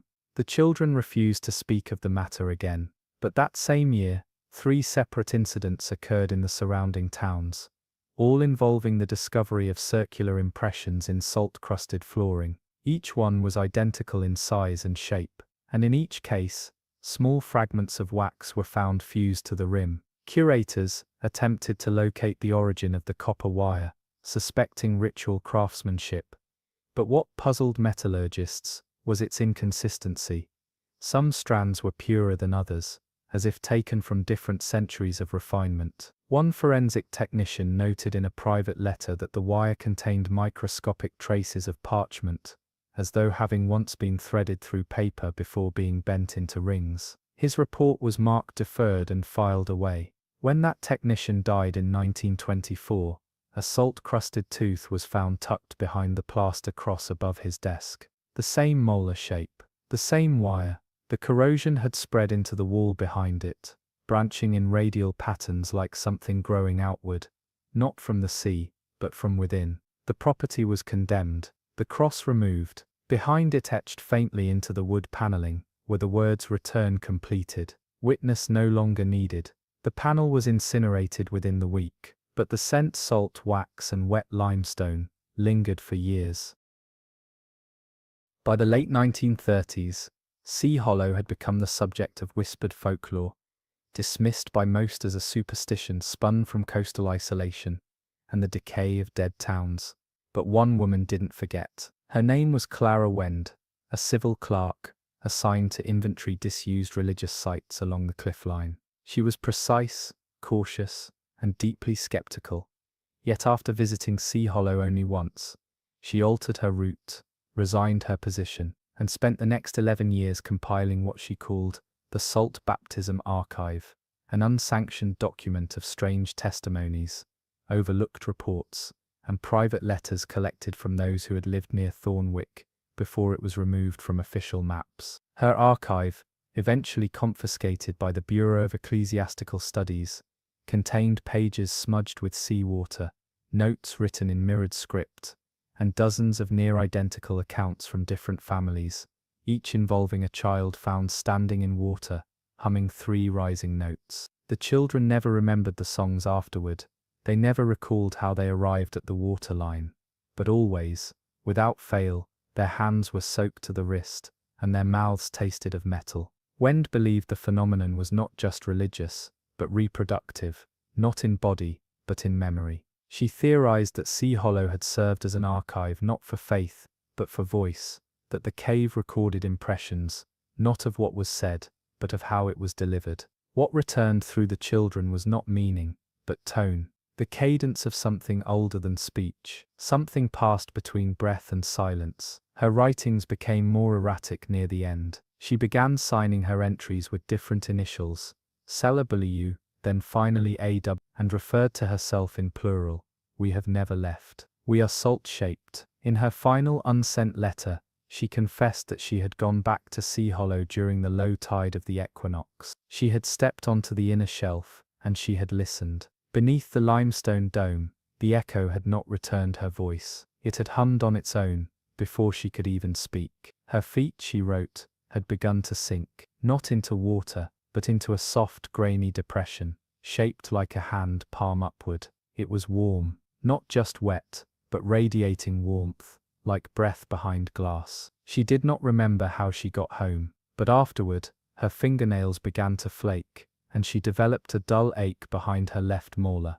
It grew until, one morning, the tooth simply slipped free. No blood, no pain. Wrapped around the root was a fiber, pale, waxy and threaded through with ink. The ink read only a single word: oath. Wend died 2 weeks later, but the tooth was preserved in an archival box labeled unprocessed, private devotional. When opened a decade later, the tooth had dissolved completely, but the copper wire remained, coiled, untarnished, and warm. By the late 1930s, Sea Hollow had become the subject of whispered folklore, dismissed by most as a superstition spun from coastal isolation and the decay of dead towns. But one woman didn't forget. Her name was Clara Wend, a civil clerk assigned to inventory disused religious sites along the cliff line. She was precise, cautious, and deeply skeptical, Yet after visiting Sea Hollow only once, she altered her route, resigned her position, and spent the next 11 years compiling what she called the Salt Baptism Archive, an unsanctioned document of strange testimonies, overlooked reports, and private letters collected from those who had lived near Thornwick before it was removed from official maps. Her archive, eventually confiscated by the Bureau of Ecclesiastical Studies, contained pages smudged with seawater, notes written in mirrored script, and dozens of near-identical accounts from different families, each involving a child found standing in water, humming 3 rising notes. The children never remembered the songs afterward. They never recalled how they arrived at the waterline. But always, without fail, their hands were soaked to the wrist, and their mouths tasted of metal. Wend believed the phenomenon was not just religious, but reproductive, not in body, but in memory. She theorized that Sea Hollow had served as an archive not for faith, but for voice, that the cave recorded impressions, not of what was said, but of how it was delivered. What returned through the children was not meaning, but tone, the cadence of something older than speech, something passed between breath and silence. Her writings became more erratic near the end. She began signing her entries with different initials, W, then finally AW, and referred to herself in plural, "We have never left. We are salt-shaped." In her final unsent letter, she confessed that she had gone back to Sea Hollow during the low tide of the equinox. She had stepped onto the inner shelf, and she had listened. Beneath the limestone dome, the echo had not returned her voice. It had hummed on its own, before she could even speak. Her feet, she wrote, had begun to sink, not into water, but into a soft, grainy depression, shaped like a hand palm upward. It was warm, not just wet, but radiating warmth, like breath behind glass. She did not remember how she got home, but afterward, her fingernails began to flake, and she developed a dull ache behind her left molar. It grew until, one morning, the tooth simply slipped free. No blood, no pain. Wrapped around the root was a fiber, pale, waxy and threaded through with ink. The ink read only a single word: oath. Wend died 2 weeks later, but the tooth was preserved in an archival box labeled unprocessed, private devotional. When opened a decade later, the tooth had dissolved completely, but the copper wire remained, coiled, untarnished, and warm. By the late 1930s, Sea Hollow had become the subject of whispered folklore, dismissed by most as a superstition spun from coastal isolation and the decay of dead towns. But one woman didn't forget. Her name was Clara Wend, a civil clerk, assigned to inventory disused religious sites along the cliff line. She was precise, cautious, and deeply skeptical, yet after visiting Sea Hollow only once, she altered her route, resigned her position, and spent the next 11 years compiling what she called the Salt Baptism Archive, an unsanctioned document of strange testimonies, overlooked reports, and private letters collected from those who had lived near Thornwick before it was removed from official maps. Her archive, eventually confiscated by the Bureau of Ecclesiastical Studies, contained pages smudged with seawater, notes written in mirrored script, and dozens of near-identical accounts from different families, each involving a child found standing in water, humming 3 rising notes. The children never remembered the songs afterward. They never recalled how they arrived at the waterline, but always, without fail, their hands were soaked to the wrist, and their mouths tasted of metal. Wend believed the phenomenon was not just religious, but reproductive, not in body, but in memory. She theorized that Sea Hollow had served as an archive not for faith, but for voice, that the cave recorded impressions, not of what was said, but of how it was delivered. What returned through the children was not meaning, but tone, the cadence of something older than speech, something passed between breath and silence. Her writings became more erratic near the end. She began signing her entries with different initials, W, then finally AW, and referred to herself in plural, "We have never left. We are salt-shaped." In her final unsent letter, she confessed that she had gone back to Sea Hollow during the low tide of the equinox. She had stepped onto the inner shelf, and she had listened. Beneath the limestone dome, the echo had not returned her voice. It had hummed on its own, before she could even speak. Her feet, she wrote, had begun to sink, not into water, but into a soft, grainy depression, shaped like a hand palm upward. It was warm, not just wet, but radiating warmth, like breath behind glass. She did not remember how she got home, but afterward, her fingernails began to flake, and she developed a dull ache behind her left molar. It grew until, one morning, the tooth simply slipped free. No blood, no pain. Wrapped around the root was a fiber, pale, waxy and threaded through with ink. The ink read only a single word, oath. Wend died 2 weeks later, but the tooth was preserved in an archival box labeled, unprocessed, private devotional. When opened a decade later, the tooth had dissolved completely, but the copper wire remained, coiled, untarnished, and warm.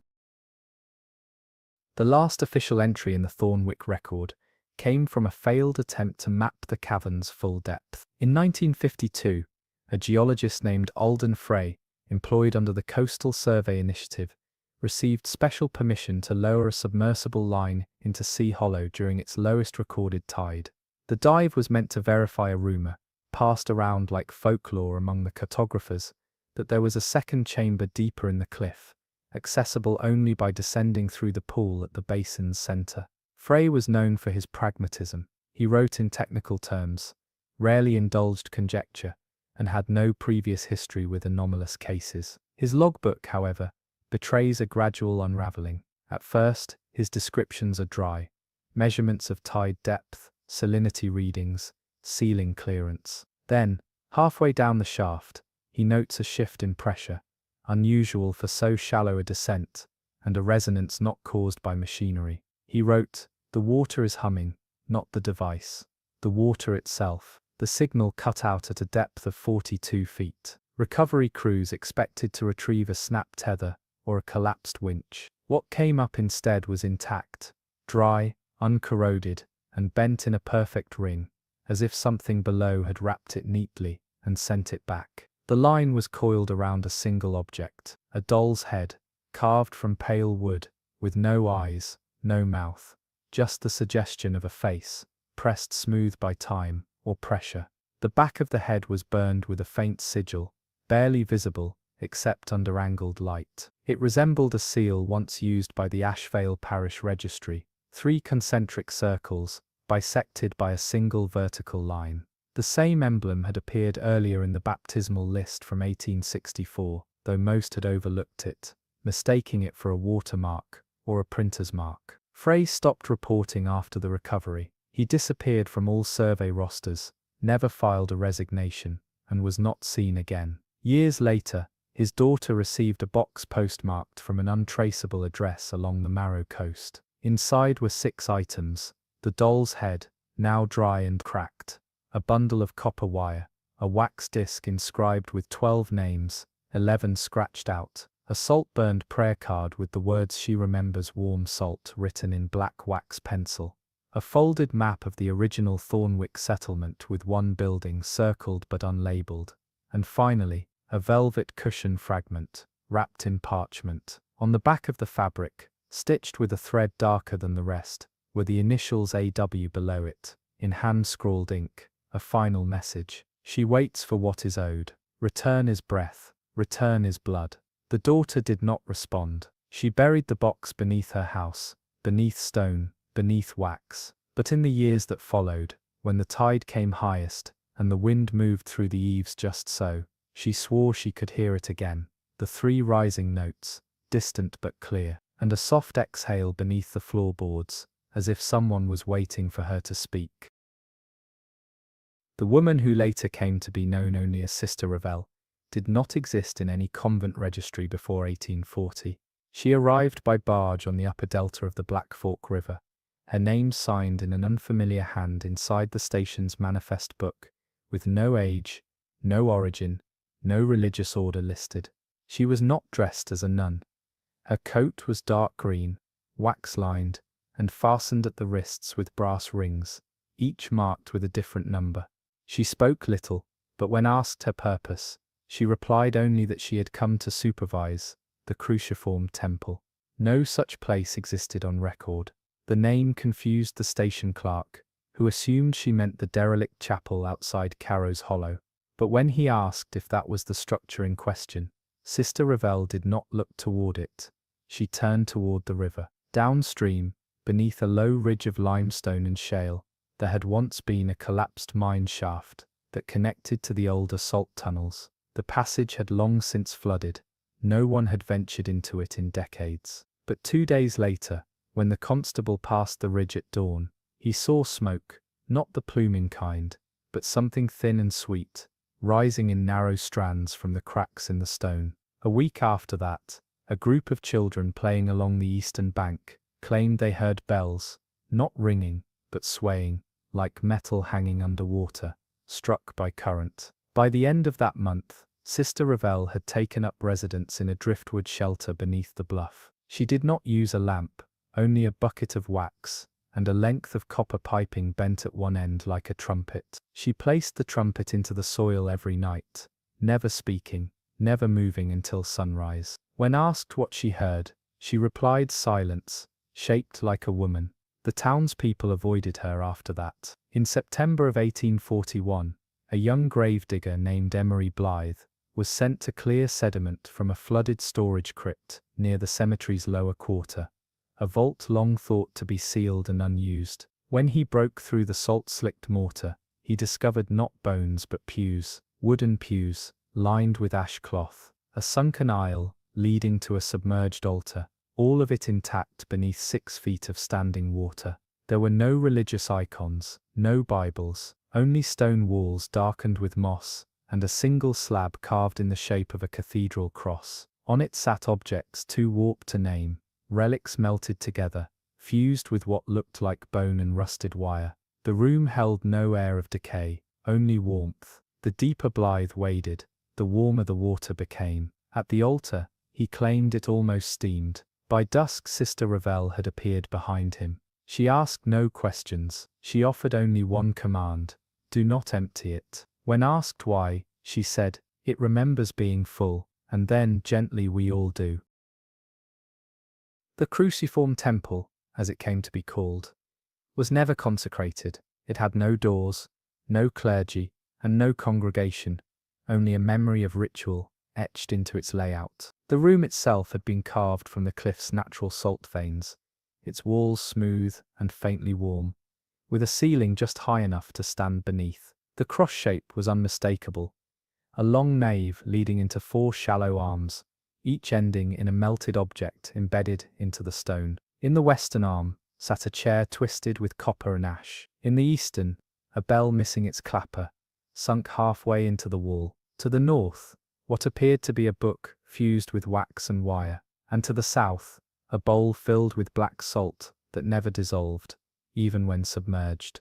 The altar at the center had no cloth, only a basin carved into its top. Witnesses described it as neither dry nor wet, but sealed, as if something beneath the surface had been pressed down and preserved. After the discovery, Sister Revell spent days beneath the bluff, descending into the vault without rope or torch. She emerged only at sunset, hands stained white to the wrists. She refused food, refused questioning. Yet each morning, the townsfolk awoke to strange changes at the edges of town. Bundles of woven copper left on windowsills, footprints pressed into barn roofs, doors sealed shut with hardened wax rings. In time, it was discovered that these marks always coincided with the anniversaries of 3 events, 3 unconnected deaths that had once occurred in Carrow's Hollow, all on different years, each on March 14th. One was a drowning, one was a fever, one a disappearance. The dates were forgotten by most,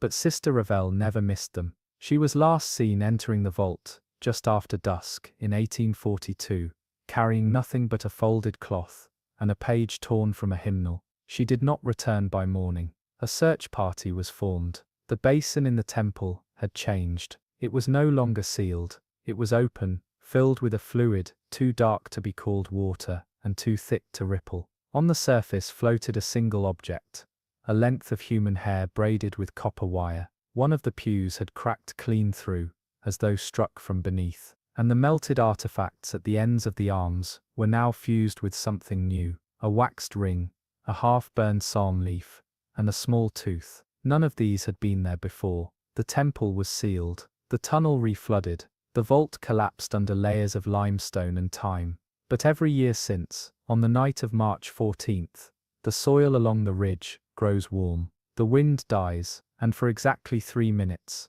the sound of swaying bells can be heard beneath the earth. Tones too slow, too deep to come from any steeple, just long low notes, as if someone far below is still ringing, gently, for the memory of a service never finished. By the end of the century, few in Carrow's Hollow remembered Sister Revell by name, but her presence remained in the patterns of the land. A grove of sycamores along the ridge refused to grow leaves on their southern sides. A patch of soil behind the old mill stayed warm year-round, even in snow, and the stream that once ran clear near the collapsed shaft had turned brackish, tasting faintly of metal and myrrh.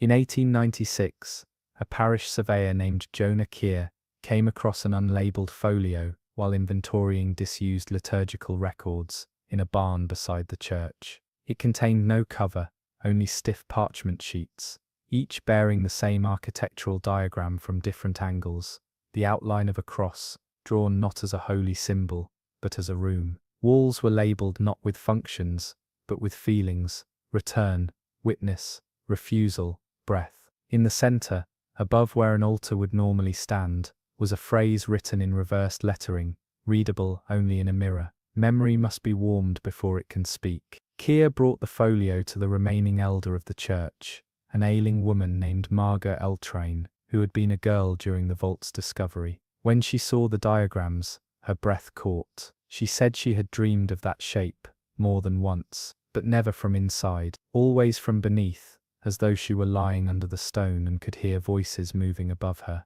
She described the voices not as prayerful, but strained, like people repeating words they didn't understand. The last voice, she said, was always a woman's, not loud, not mournful, just present. At the end of the dream, the cross would always drip, not blood, not oil, but water warmed by salt and silence. That same week, Keir went to the ridge alone and dug into the soil above where the vault once stood. At exactly 3 feet down, his spade struck something, not stone, not wood, but wax, hardened, pale, and warm to the touch. Beneath it, pressed into a clay basin, he found a cloth-wrapped object. Inside, a piece of altar wood, carved with 11 shallow notches, and a 12th left unfinished. Next to it, a small vial containing a fleck of bone wrapped in velvet thread. The fabric bore a symbol, stitched in rust-colored twine, 3 overlapping rings, and a single vertical line through them.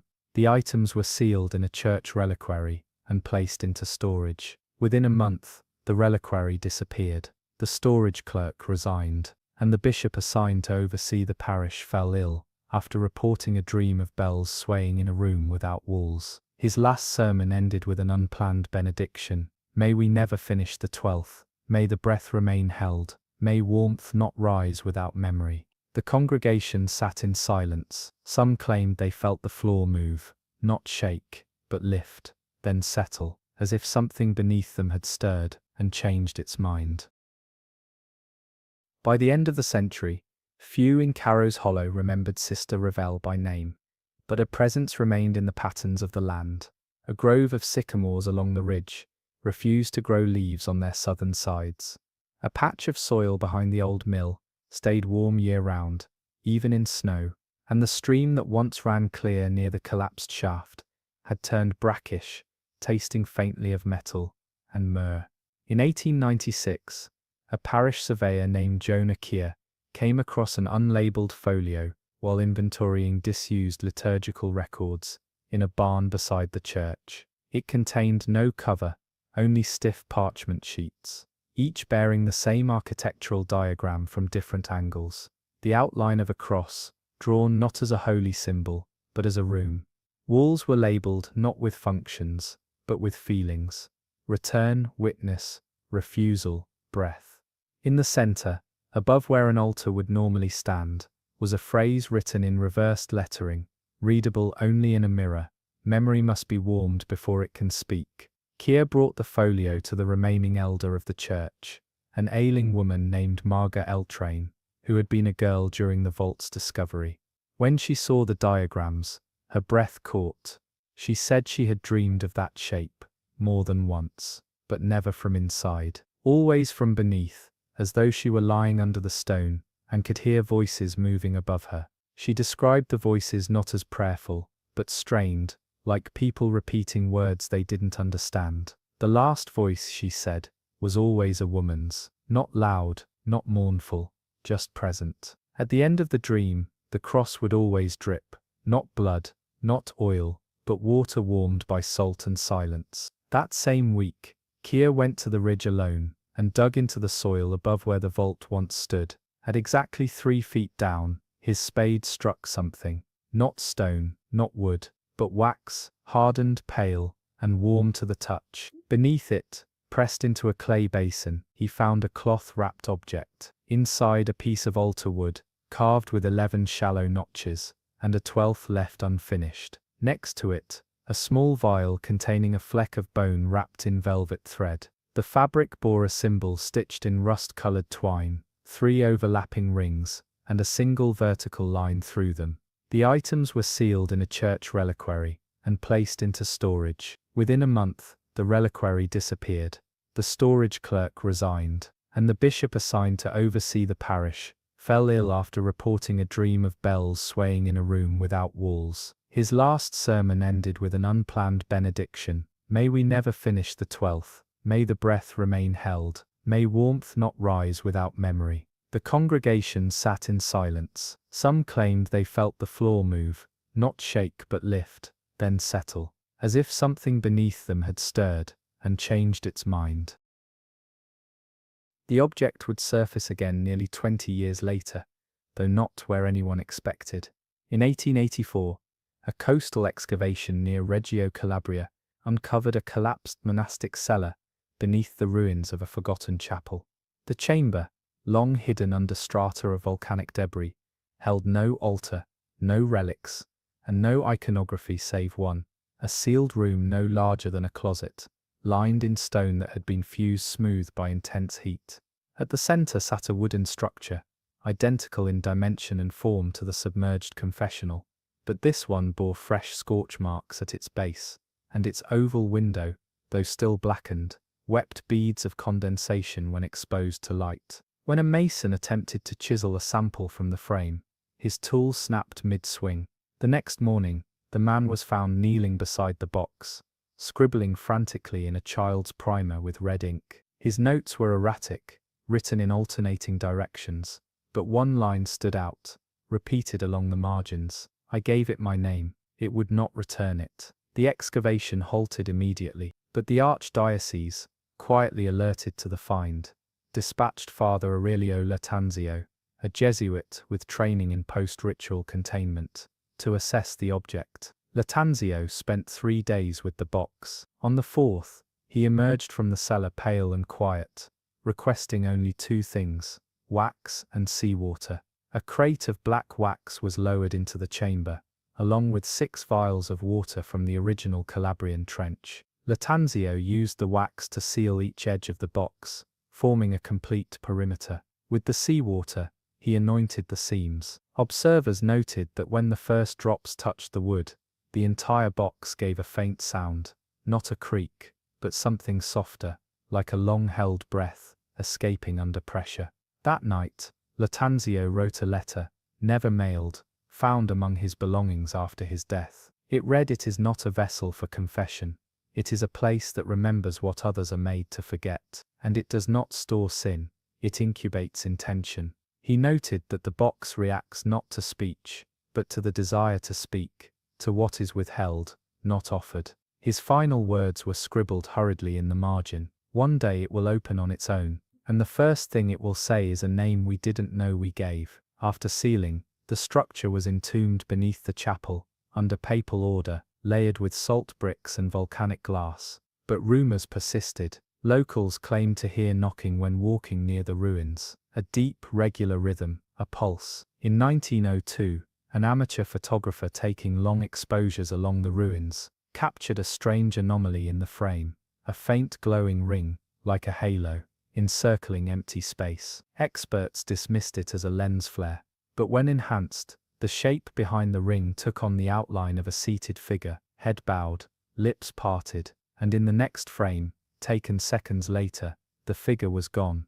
But the floor showed something new, condensation in the shape of two folded hands, still warm, still damp, and perfectly human.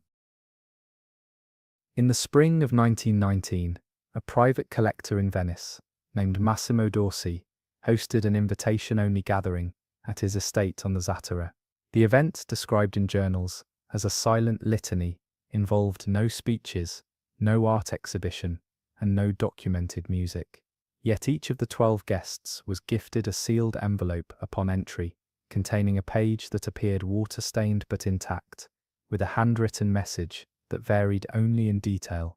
You've already spoken to it.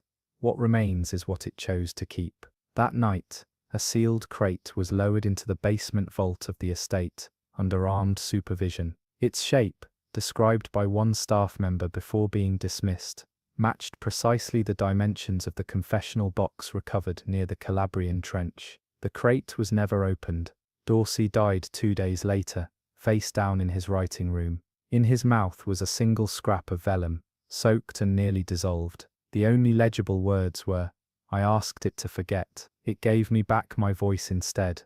There were no signs of struggle, no damage to the room, but every clock in the estate had stopped at 11:47 p.m. What followed was a string of inexplicable occurrences. Workers hired to catalogue the collector's archive reported whispered conversations echoing from the empty cellar, always in languages unfamiliar to them, though one phrase repeated in Latin, translated roughly to, "You are not absolved, you are only remembered differently." By the time the estate was sold, the new owner ordered the entire basement level sealed with concrete. But 5 years later, when renovations began to turn the house into a library annex, the workers rebroke the seal and found the basement not only dry and intact, but disturbingly warm. In the exact center of the vault sat an object-shaped depression in the concrete. No crate, no box, but the concrete showed signs of melt from beneath, as if something had left of its own accord. The confessional box, if that is what it still was, next appeared in a photograph from a deep-sea research project off the coast of Sicily in 1937. A submersible drone scanning the ocean floor picked up a silhouette, tall, square, upright, facing east. Its upper panel had changed. The oval window, once black, now glowed faintly, as though lit from within. The drone malfunctioned shortly after, but not before recording a soft tapping, 6 knocks, spaced evenly, echoing not through water, but transmitted directly through the vessel's cable. The frequency matched human heartbeat. The Vatican has made no official comment, but in a classified memo later leaked to a private archive in Turin, one sentence stands alone beneath a string of redacted lines: "It contains no sin, it contains us." Beneath the memo, handwritten in ink that bled through the paper, a final phrase appears again and again: "We only needed to be heard once," and in the bottom margin, an imprint left behind, as though by pressure, the oval of a mouth, pressed softly, deliberately, against the page. And now, as the final echoes fade, we leave behind the chambers that never asked to be found, vaults shaped like faith, soaked in memory, pressed shut by hands long vanished. The stories tonight were not about miracles. Not truly, they were about rooms, sealed ones, forgotten ones, ones that remember us better than we remember ourselves. From the children with no parents but the same birthday, to the salt-carved baptisms beneath the sea, to the melted artifacts of a cruciform temple, buried in warmth instead of prayer, each account left a trace, not evidence, but shape, a warmth where cold should be, a name stitched in thread no one recalls writing, a sound, low, patient, unblinking, that hums just beneath language, waiting for breath to shape it into something we call truth. Some places were never meant to be entered, some were never built at all, only uncovered, layer by layer, confession by confession, until what was once sealed begins, slowly, to open, not with violence, but with memory, a soft pressure, a held breath, a story repeated enough times that it becomes space. You've walked with us through vaults that glow under salt, through tunnels that breathe, through names that do not belong to any single century. If you feel something lingering, you're not alone. This was not a warning, it was a recognition. Some rooms do not hold relics. Some rooms hold voices. And some hold you. If you're still here with us, leave a candle emoji Silonlongthwin in the comments. And tell us, did one of the stories feel like something you've heard before, something forgotten? And before you go, subscribe and ring the bell, because next time, we'll be descending even deeper. Until then, sleep lightly. Memory travels well in water, and it never sleeps. And now, as the final echoes fade, we leave behind the chambers that never asked to be found. Vaults shaped like faith, soaked in memory, pressed shut by hands long vanished.